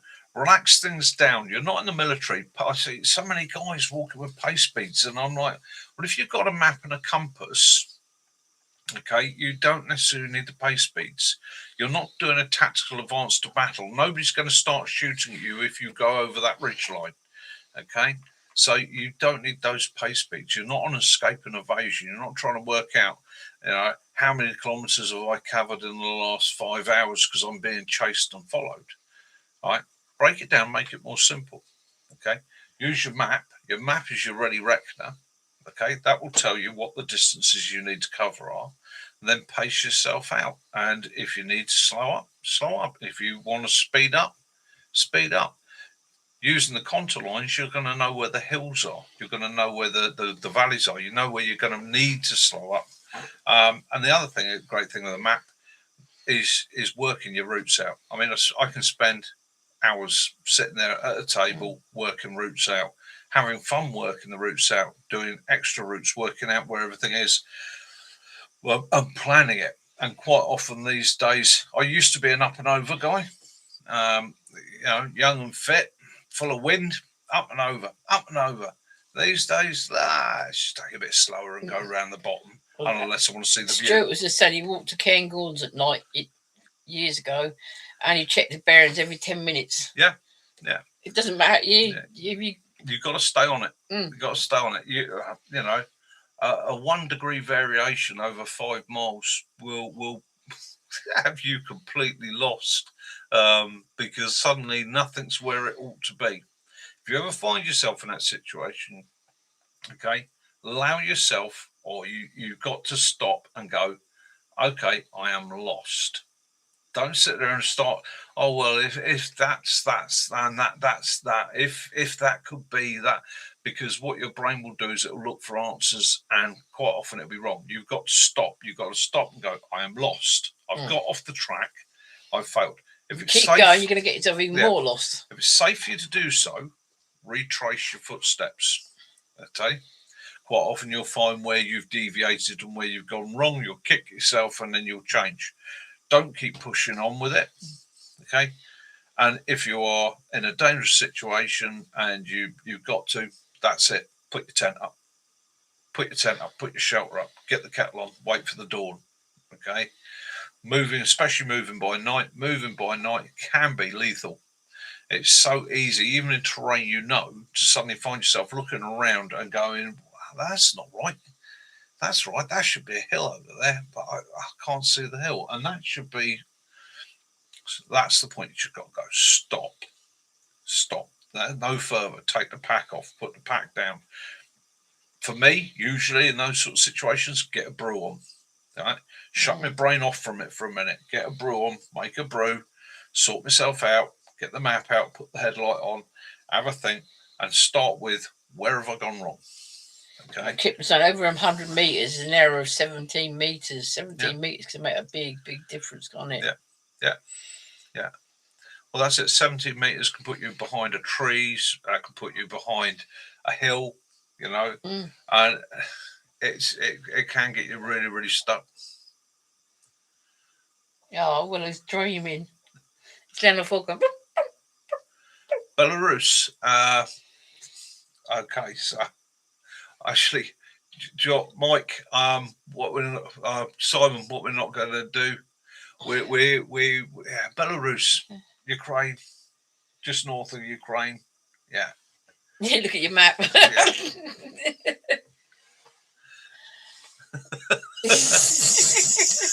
Oh, look at that. So yeah, I think that's the lesson there. Stop.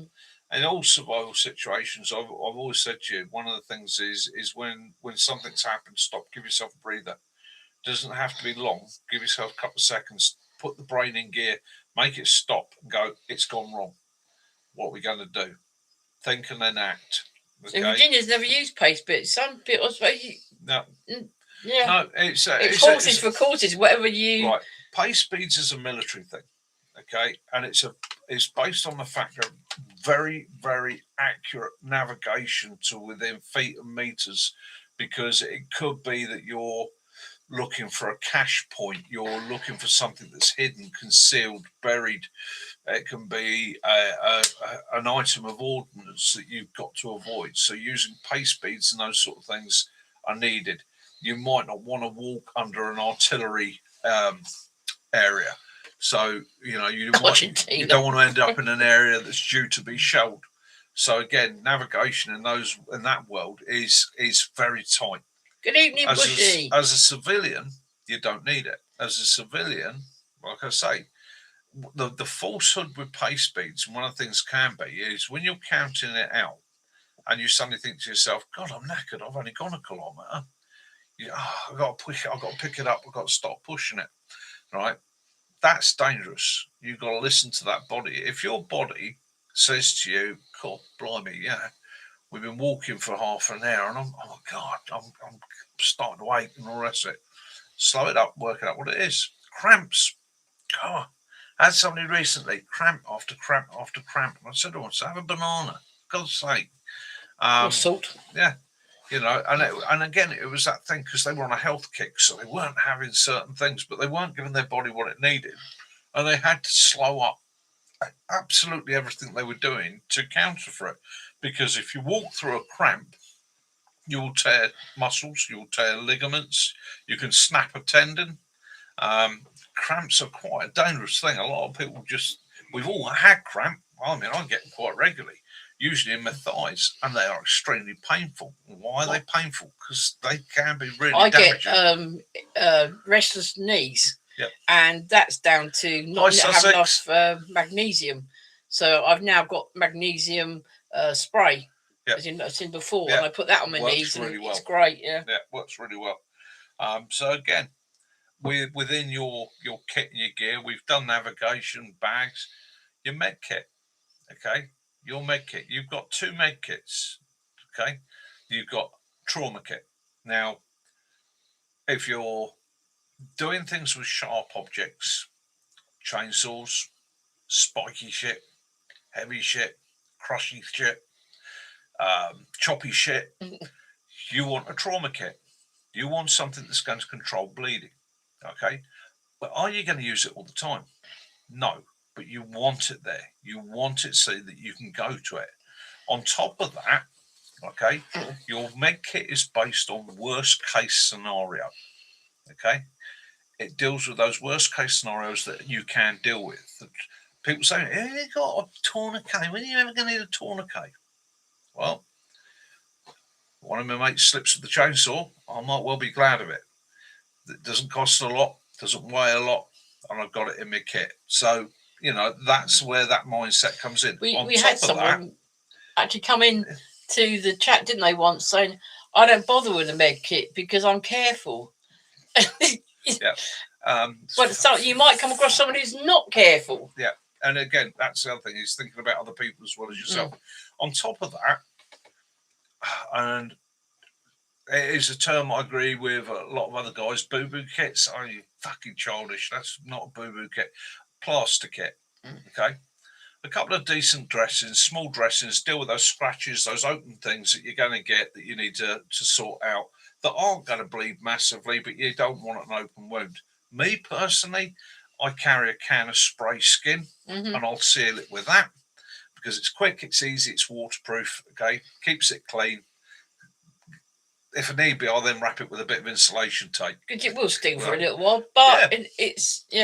But more importantly than that is a med kit. All right. Now, when I talk about the med kits, I'm talking about something like Edie that. Lawrence. Okay. On all your adventures, I regularly, when I've run courses, I say, get your med kit out. And they get the med kits out, and there's every dressing under the sun, most of which I throw away. It's a good idea. But very rarely do I find somebody with one of those.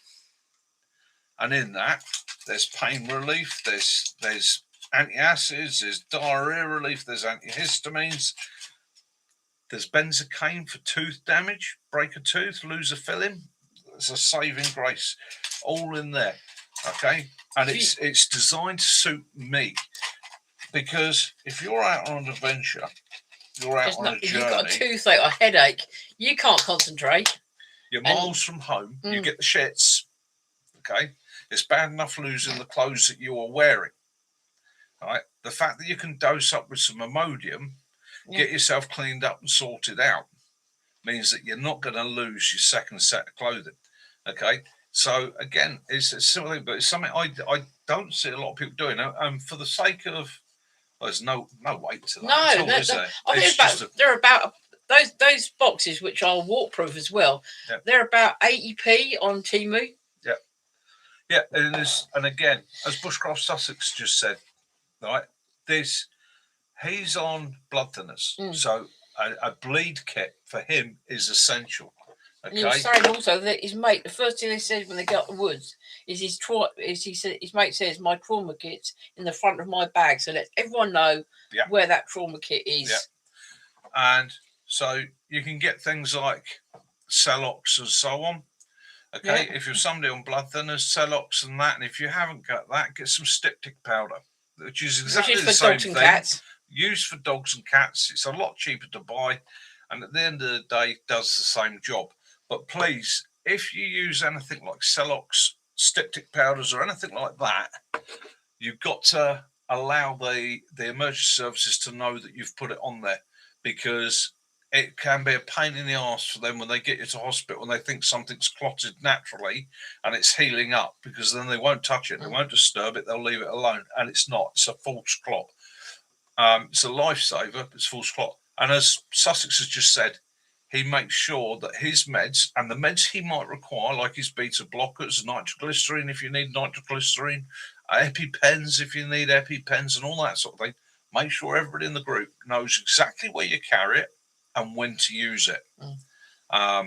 Because, again, when it goes wrong, quite often it's unexpected, and you're not always in the best ability to say to them, yeah, take this, stick it in my thigh, hit the button, I'll be fine in 5 minutes. Okay.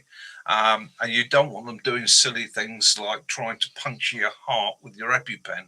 Oh yes, I have seen it. Yeah, give me the EpiPen, I've got to hit him in the heart with it. Don't ever put an EpiPen in somebody's heart. It's not going to be good. Okay. So a lot of these things but yeah, even I've got mine's I've got a black one like your bags, yeah, and it's got on it as one of the Molly stickers. It says "ouch pouch," and I've got everything I take in there. Yeah. I've got the usual thing. I've got the bandage. I've got the tourniquet and that, and yeah. And you don't need to load up massively. Okay, so trauma kits. Okay, so a couple of good trauma dressings, Israeli bandages. Okay, match that with a couple of tourniquets. Right, you say 2 tourniquets, Mick, it's bad enough carrying one. Okay, I've even got 2 tick removers in mine as well. I've come across road accidents where I've got 2 casualties, both with massive bleed outs. Okay, if you've got 2 tourniquets, you can deal with 2 casualties. Anything above that, you start to improvise. Go to my elasticated belt, bootlaces, whatever you got to do, but you're going to improvise. But having that kit just gives you that advantage. It gives you a few seconds ahead. Big dressings, and it's a simple thing I teach, big dressings will cover small wounds. Small dressings will not cover big wounds. So I'd rather put a huge dressing on a tiny wound and make the guy look like a bit of a knob, right? But no, he's okay, than spend the next 20 minutes trying to go through my dressings bag to find the right dressing for the size of injury he's got. But tampons. You're only there for all first aiders and anybody coming across a situation.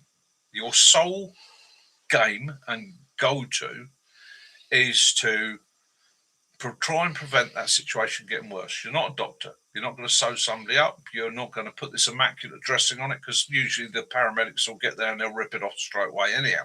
You just getting it under control, getting it sorted, getting them comfortable, keeping them breathing until they're there.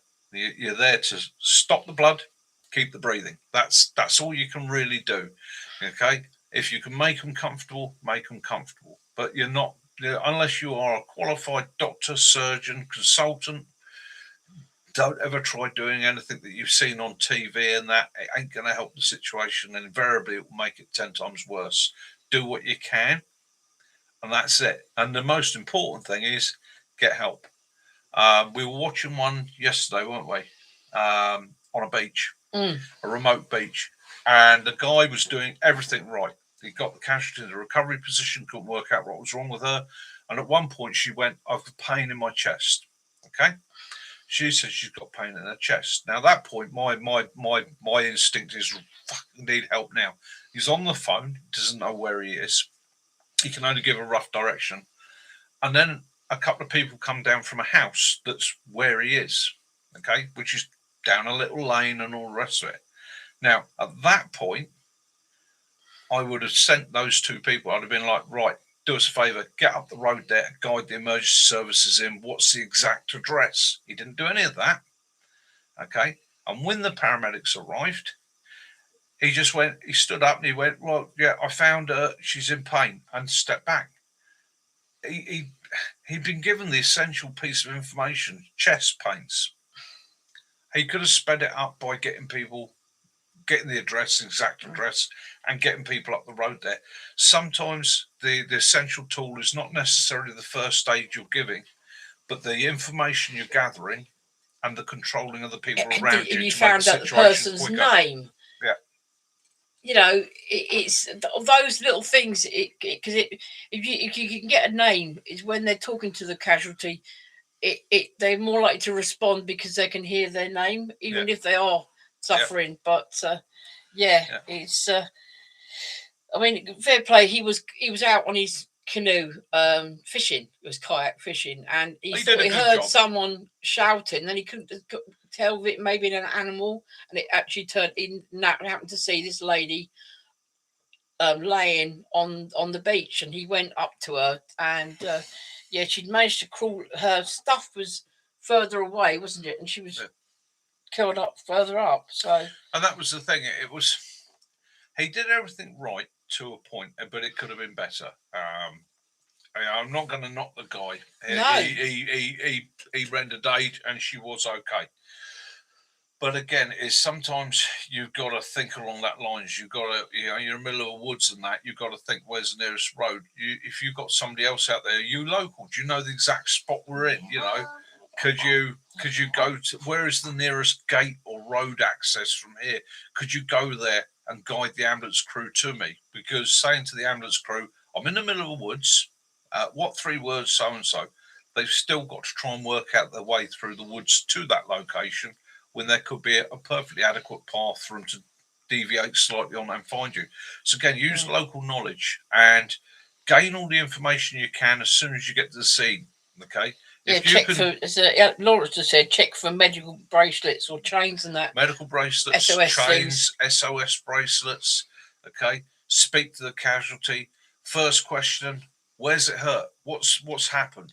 Okay. If he says to you, I don't know, I was walking along, next thing you know, I'm on the ground here, I can't breathe properly, I've got, okay, stay still, I've been mate. Bitten by anything, you know, yeah, it could be an allergic reaction, it might be a bit of sunstroke, it could be a heart attack, could be a clot, could be many things. But every time you get a piece of information you can relay to the paramedics, it's one more thing they can put on that tick list and go, narrow it down quickly. The speed is of essence. It is always, in treating a casualty, for those professionals, speed is of the essence. The more information they've got, the better the treatment can be, the faster it can be applied. Yes, Sausage was saying his mate was crushed by a tree, flagged down a local and got them to call an ambulance and direct them because they were struggling to find them. Yeah, wasted time, isn't it? It's every second can make. You can't leave the casualty, but you know. And again, likewise, I think Ray. My medical skills are fairly good.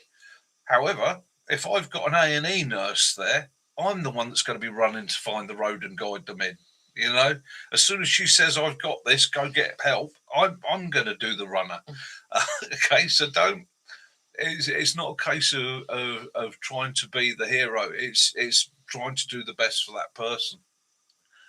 Night, Ray. Take it easy, mate. Have a good one. So sometimes, and again, that comes back to egos, doesn't it? I've seen people fighting over a casualty. Yeah, I'll do it. Meanwhile, poor bloke's laying on the floor going, I don't care who does it, just somebody do it. You know.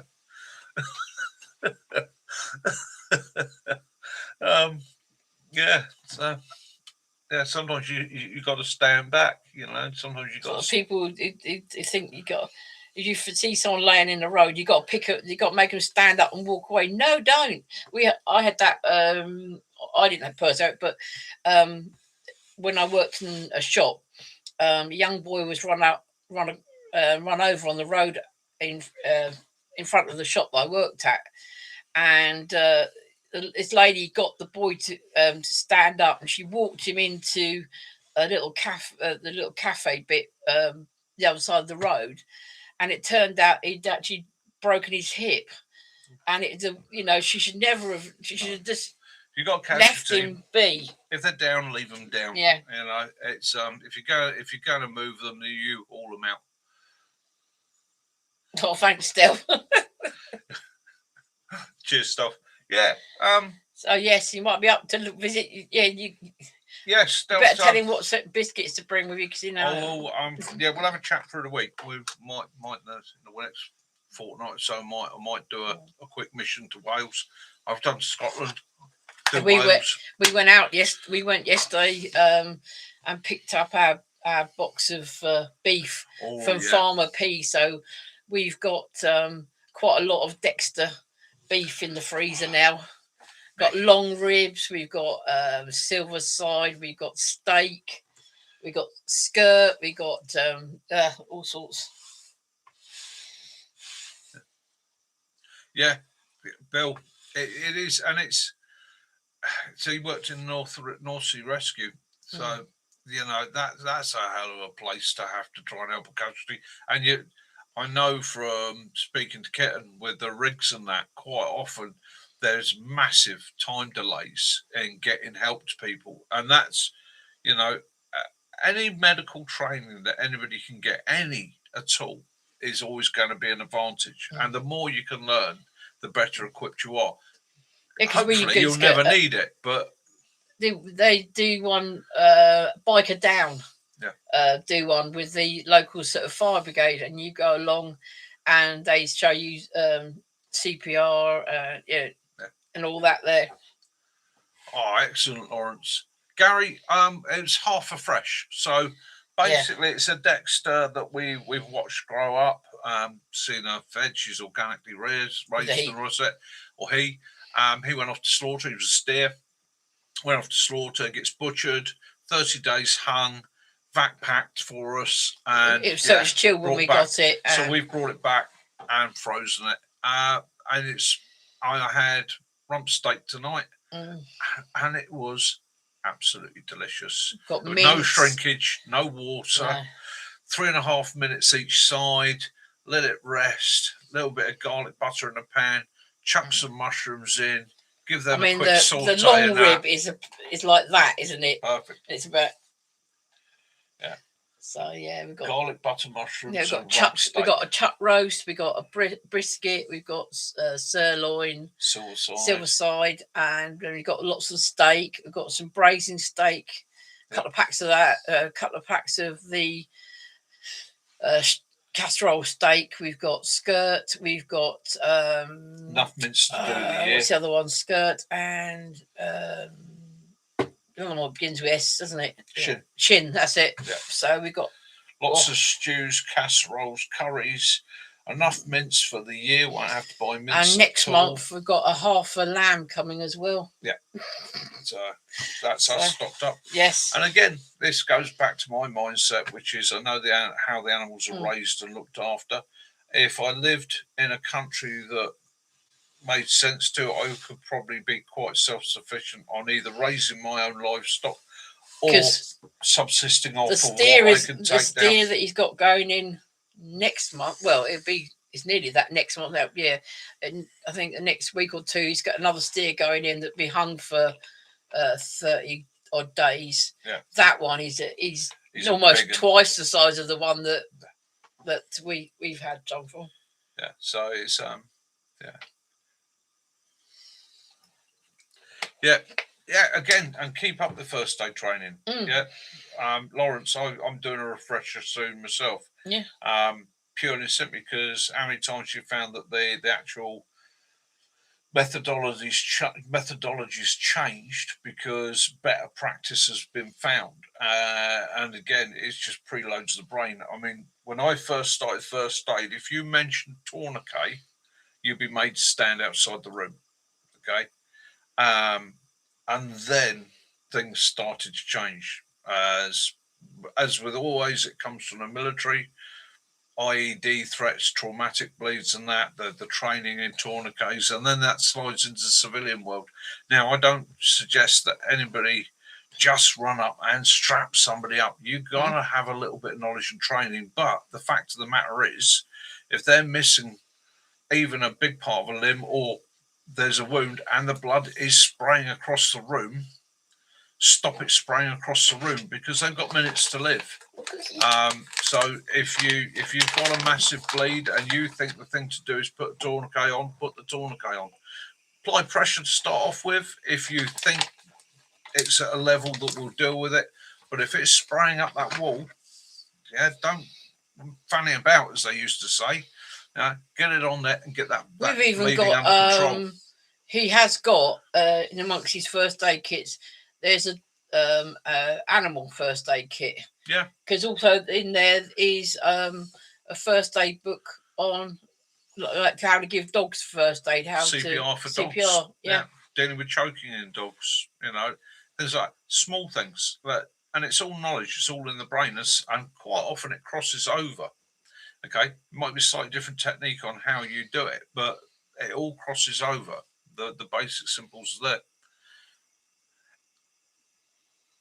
Well, T equals limb loss. Okay. Yeah, T quite often does equal limb loss. But at the end of the day, which would you rather lose, your limb or your life? Okay, a major artery can bleed you out in 4 minutes. Okay, that's you gone. There's no coming back from that. A tourniquet applied in the first minute or two, you're in a bad way, your veins are going to collapse, it's going to be difficult to get fluids into you, but that tourniquet is going to save your life. So again, you've got to be practical about it, and that's why I say, if you see the blood spraying up the wall, get it on. Don't fanny about, get it on there and get that under control. Clotting bandages, yes. Celox, I've got Celox clotting bandages, I've used them, and I would recommend them. Not so much for major arterial bleeds. And now when I'm talking about major arterial bleeds, what I'm talking about, I do a lot with chainsaws. My friends do a lot with chainsaws. Okay, if a chainsaw hits an arm or a leg and they're not wearing protective clothing, the likelihood is the bottom half of that limb is coming off. Now, one of two things are going to happen. The muscle will shrink back and self-cauterize the wounds. In other words, it will close off the veins and that. There won't be a lot of blood. That's brilliant. That's what I want to see. Okay, in which case I'm going to get a good pressure bandage on there, get that wound up, and I'm not going to interfere with it. Okay, but if it's, like I say, spraying up the wall, my first action is going to be get it under control. If it's just a bad bleed, it's not spraying, but it's pouring out, okay, I'm going to go for pressure, and I'm possibly going to pack it with the Celox, and then I'm going to use pressure. If that doesn't work, we all know that head wounds bleed more than anywhere else in the body, isn't there? Yeah, and T does save life. That's what tourniquet is there to save the life. It's not there to save the limb. But yeah, quick clotting agents. Yeah, like I say, and if you can't get, I'm not recommending this as a first aider, but I do carry styptic powder, which is a clotting agent for animals. Okay. I've got Celox and that in my bag, but I've also got that because I've got a little dog, and dog skin is weak. It tears and rips easy. Okay, this can help control bleeding. If push come to shove, would I throw it on me? Too bloody right I would. Okay, anything to stop that blood loss. But again, I would then take that with me to the hospital, give it to the doctor and go, I've used that to try and control the bleeding. He can then look at what it is, and they can use agents to dissolve it. Same thing with Celox and Quick Clot and all those powders and dressings. I tend to go for the Z bandage, the Celox Z bandage, because you can actually get that into the wound, pack the wound out with it, and it will do a grand job, and it's visible. So they see it. There are powders and that you can get sprinkle on. And as I said before, one of the issues with that is it will create an unnatural clot. To the doctor's eye, that looks like a good clot. And he may well look at it and go, I'm going to leave that alone because it's clotting nicely. Let's let that heal, so on and so on and so on. If you've not told him you've used a clotting agent, okay, it's not doing the casualty any favours. Okay, so always, I've put that on. Again, good practice. If you're going to tourniquet a limb or a wound, note the time. Note the time. Yeah, always carry a indelible marker with you. A indelible marker should be part of your first aid kit.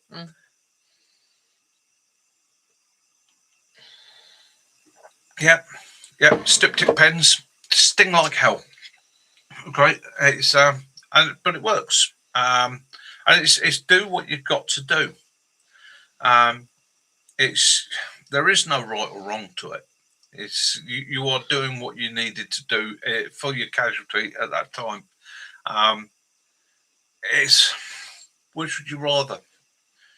I didn't know what to do, and unfortunately didn't make it, or I did everything I could, and he didn't make it. There's one of those is easier to live with on your conscience. Okay, and that's first aid. We've done first aid as well tonight. Wow. So we've done first aid. We've done your badger bags. Badger bags, chainsaws. Okay, so I just got myself a little battery-powered chainsaw. I spent years working with chainsaws, and to be honest with you, I don't really need a chainsaw. But occasionally, I want to do a bit of logging. You don't really want a petrol thing in the boot of a car. No, occasionally I want to do a bit of logging, or I might want to clear something in a road. So I got myself a little twin battery rechargeable chainsaw, 16-inch, uses an Oregon. Well, it didn't come with an Oregon chain, but I straight away got Kaz to order me a pair of Oregon chains for it. So I've got that. So again, it's that practical sense that when I go out with that kit comes with me. But chainsaws and people, I've seen some things lately that have quite scared me with chainsaws. People with not a lot of knowledge about tree felling. If you don't know, if you've not been taught to fell, don't do it. Okay, it's a bloody. I don't know if any of you out there are ex-foresters or anything like that, but if you've not been trained to, I think anybody out there that uses a chainsaw regularly will say that piece of advice. Don't suddenly think, oh, I'm going to buy myself a chainsaw and I'm going to become the next fucking lumberjack. Amount of fails you see is literally one of the most dangerous jobs that you can possibly do. You make an error, either something expensive gets damaged or somebody dies. We saw one with someone had there's no trousers, no helmet, no gloves, no special trousers. They stood on a fallen tree, cut it. Of course, they'd taken off the weight. And so what's happened? The root ball goes up like that. Where's he standing? On the trunk. Yeah. Where'd you go? Flying through the air with a chainsaw in his eye. Yeah.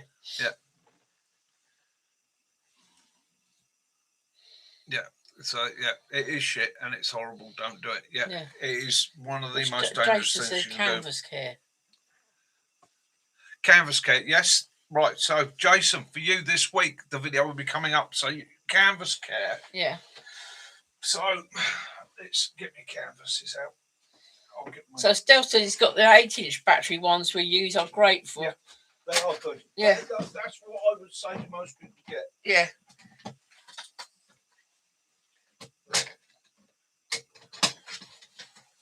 Yeah, I'll send that baggie back and get a new one. You all right? Yeah.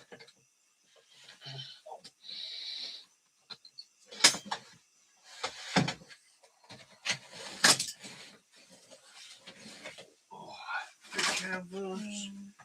Let's get one I can handle. Get. So, canvas care. So, you take a canvas like this. It's unlike your sil nylon. It is a natural material. Okay, yeah. It's not waterproof. Okay, but it is waterproof. But it's not waterproof. It works on a simple fact that it is a woven material. When it gets wet, the fibers swell, they block off the pores, they become smaller, water can't pass through, runs down the outside and sheds. The unfortunate thing is these do pick up the moisture and they will hold the moisture. Then you get it dirty. Okay, it might be off the ground, it might be because somebody's put a dirty hand on it and so on. top tip I can give you there for the care of your canvas is when you get home, whether you've got a shed, barn, or like I have to do in a man cave, run a line one side to the other, hang that up. Don't try and brush the dirt off whilst it's wet.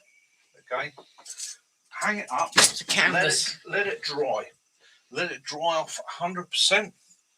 Once it's dry, what you want is a simple brush like that.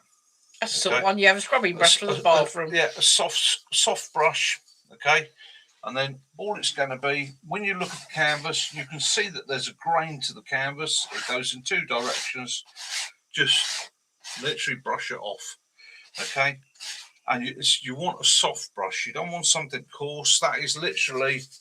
Oh, it's what it is, Mike. It's just a canvas with the little round holes punched in the on the edges, so you can be out in a tree to make a cover for working underneath it or sleeping underneath it. Yeah. Well, the other thing you want to do when you're looking at your canvases, when you're looking at buying one, try and get one with either an aluminium or brass size. Okay, the reason being the steel ones tend to rot the canvas out. Yeah, that's it exactly. A canvas top, exactly. Yeah, just okay, and that's it really. It's dry. That's the big secret. It's dry. Now you can treat them. You can treat them with nick wax, and many other things, which will improve its ability to shed water. The reason I've gone, or I have heavier canvases, is, as you will see in March, I've got the Scouts up the woods, and over the years, that spring weekend for the Scouts, it's been cold, been really cold and windy and wet. So I've got a large roof tarp. Yeah, the Lawrence has got a 10 by 8 big one, and the others are 6 by. I've got 10 by 12. Yeah, 10 by 12. And two 6 by 8. 6 by 8. So basically 6 foot high, 8 foot long. And the idea is I put a corner into the wind. Okay. So by putting a corner into the wind, the sides and the roof actually create a cave where I can put the Scouts. They can get into there. I can get them out of the wind, get them out of the rain. I've still got enough cover over me to do my instructing and do my chatting to them. Okay, because I'm big and burly. I don't mind a bit of cold weather. Have you got your chainsaw here? Or was it? I have got my chainsaw here. Yeah. So that was the plan there. And also for when we're doing camps and things like that, it creates a better sheltered area. I'm going up this week to have a play with the tarps, the wood burning stove, and some peat blocks that were supplied to me by Living Lavu. They're the ones that he makes. So I'm going to try those. I want to see how much heat it gives off from the stove, and whether when I'm up there with the Scouts, it might be an option to take the stove up, set it up in there. Because what I'm toying with doing is actually in the furthest corner, rolling the top corner back so I can run the chimney up and out. So the idea being that it's generating a bit of heat in there and holding a bit of heat, but I've got to have a play with it and see how well it works. Yeah, about 20 happy birthday to tomorrow then, Lawrence. Yeah, happy birthday for tomorrow, Lawrence. Yeah, Jason, same as me, 12 by 10 or 10 by 12. I've got the aluminium grommets, and it weighs about 20 pounds. It's a lot of weight, but do you find the thermal efficiency of it is so much better than a plastic or a nylon top? The other bonus is they don't burn as easy. Okay, a single spark drops onto silk nylon. It doesn't even slow down. It just goes through. Lawrence, those are on Amazon. Yeah, they are on Amazon. They're not cheap. They're not cheap at all, but they are worth having. And you've got to think about the weight. It's not something I'd want to fold up and put in a backpack and maybe walk 50 miles with. But for somewhere where I'm driving to and I'm setting up a camp, I'd rather have the canvas than the nylon or the plastic, purely and simply for its durability. Oh, chainsaw.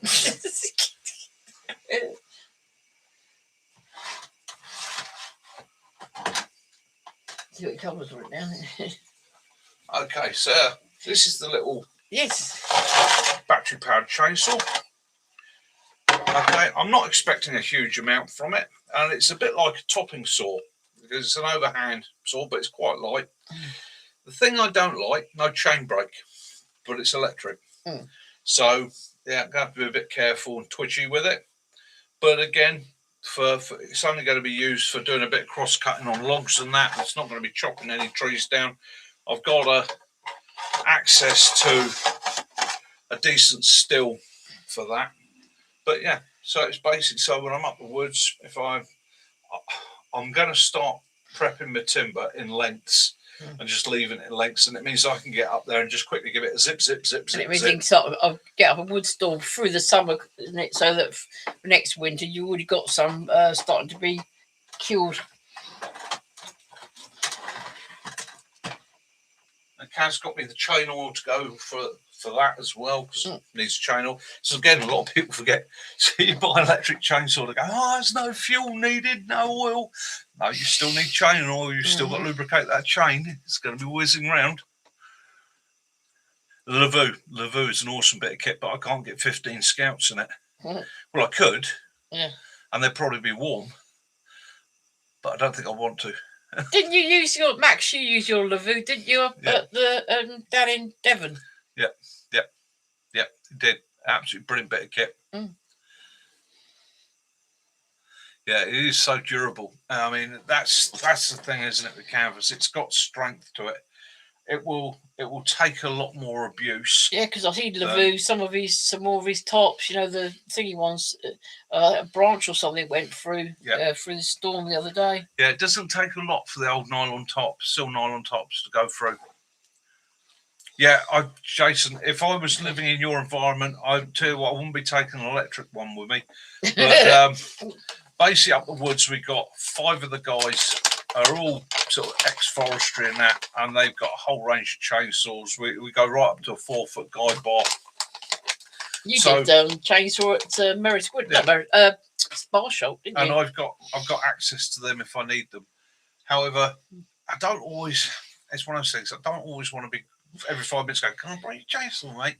So I just thought I'd get myself a little electric one. It's quiet and it's literally for logging stuff. Maybe that diameter. I haven't even tried it yet. Maybe that diameter, I don't know, but it's just for those quick moments. And the other thing is, it's something I can throw in the back of the vehicle. We're in a very forested area around here. I can throw it in the back of the vehicle, couple of charged batteries, off I go. If I need to clear something out the road, it's only going to be a quick clear, so that will pretty much nip off what I need to so that I can clear it. If it's any bigger, then I'm going to have to turn around and go the other way. So, leave reviews in. Yeah, and it means I haven't got petrol and that in the pickup with all my kit. Yeah, Lavu, to answer to your question, he left at 8 o'clock on Friday evening. We had a couple of hours of Valentine's because he was not going to be here for Valentine's Day, and he left at 8 o'clock. That's how he saw the sunrise after 500 miles. Yeah, basically left at 8 o'clock in the evening, got up there.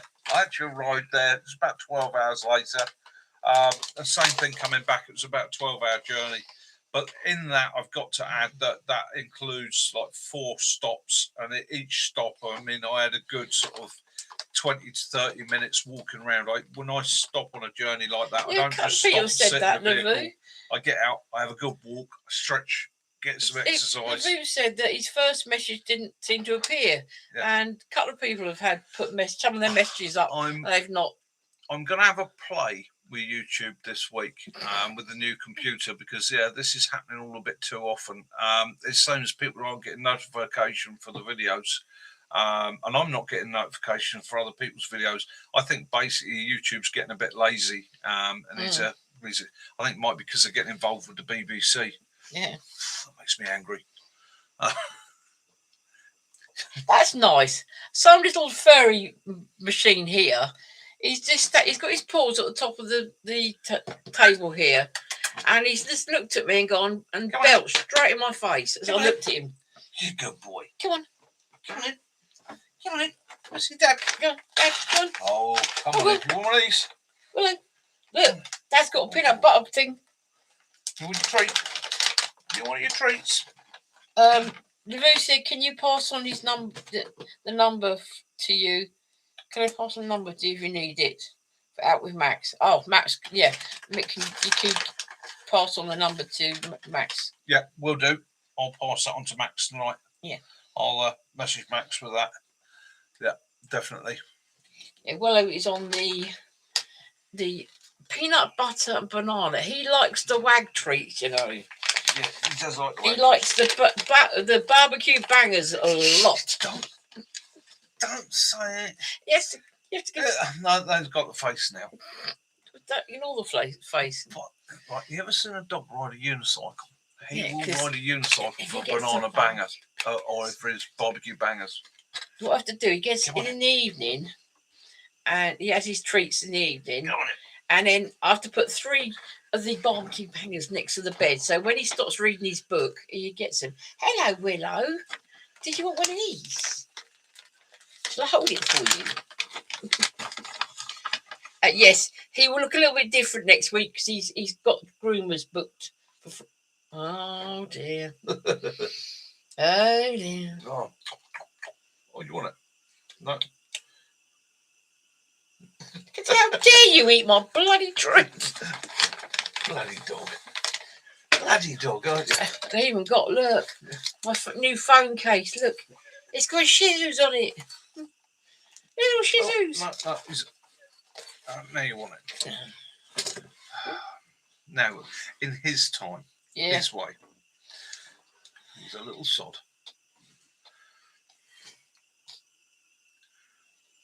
Yeah, MI5 GCH. Oh, so Mike says that he doesn't get notifications even if he clicks the bell button. Oh, right.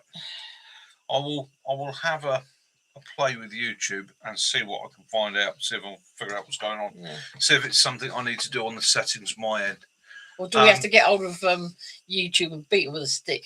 I'll beat them with a stick. Definitely beat them with a stick. Yeah. Yeah. All right, 2 hours and 1 minute. Well, that's been a fun one this evening. It's whizzed by. Whizzed by. Yes. Absolutely whizzed by. You want a cheese toasty or anything? Yeah. Yeah.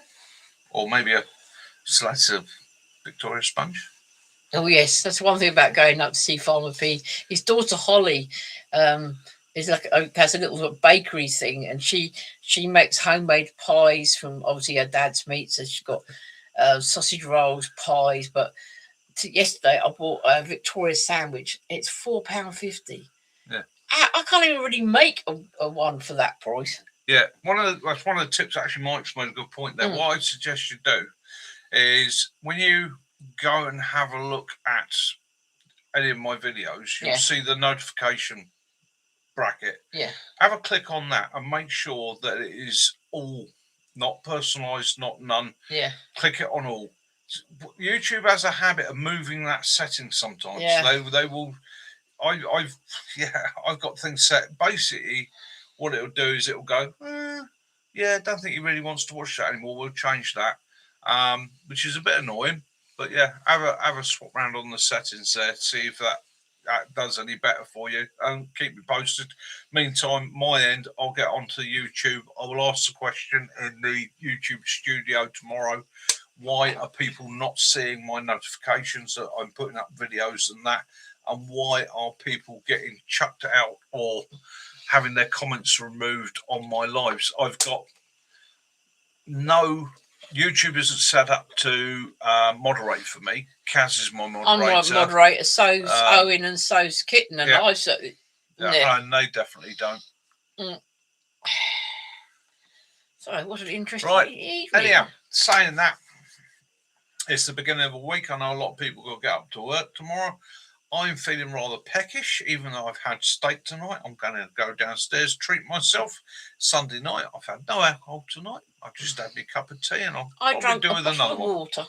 All right. Willow needs his walk, so I shall take him out for his little, check his pee mails and that. Yeah. No, Max. He can't do it until he's. Yeah, I keep looking for it. Yeah. I keep looking for it, and I can't find it. I can see all your earlier videos. I can't seem to find that one.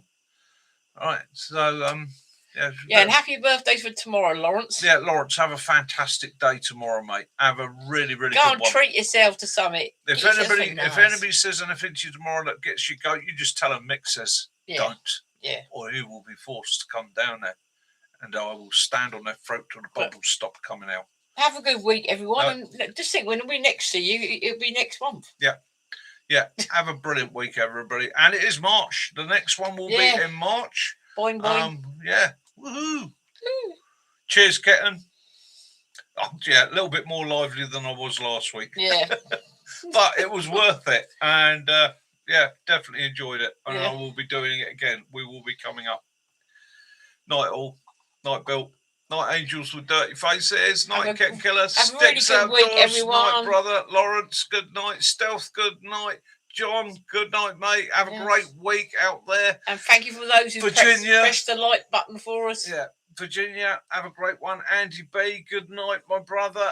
And everybody else. I know I've missed loads of people, and I really do apologise, but that's the way it goes. This is Mickey and Kaz, Hampshire Outdoors and Survival. And a grumpy Willow. Along with the Grumpy Willow.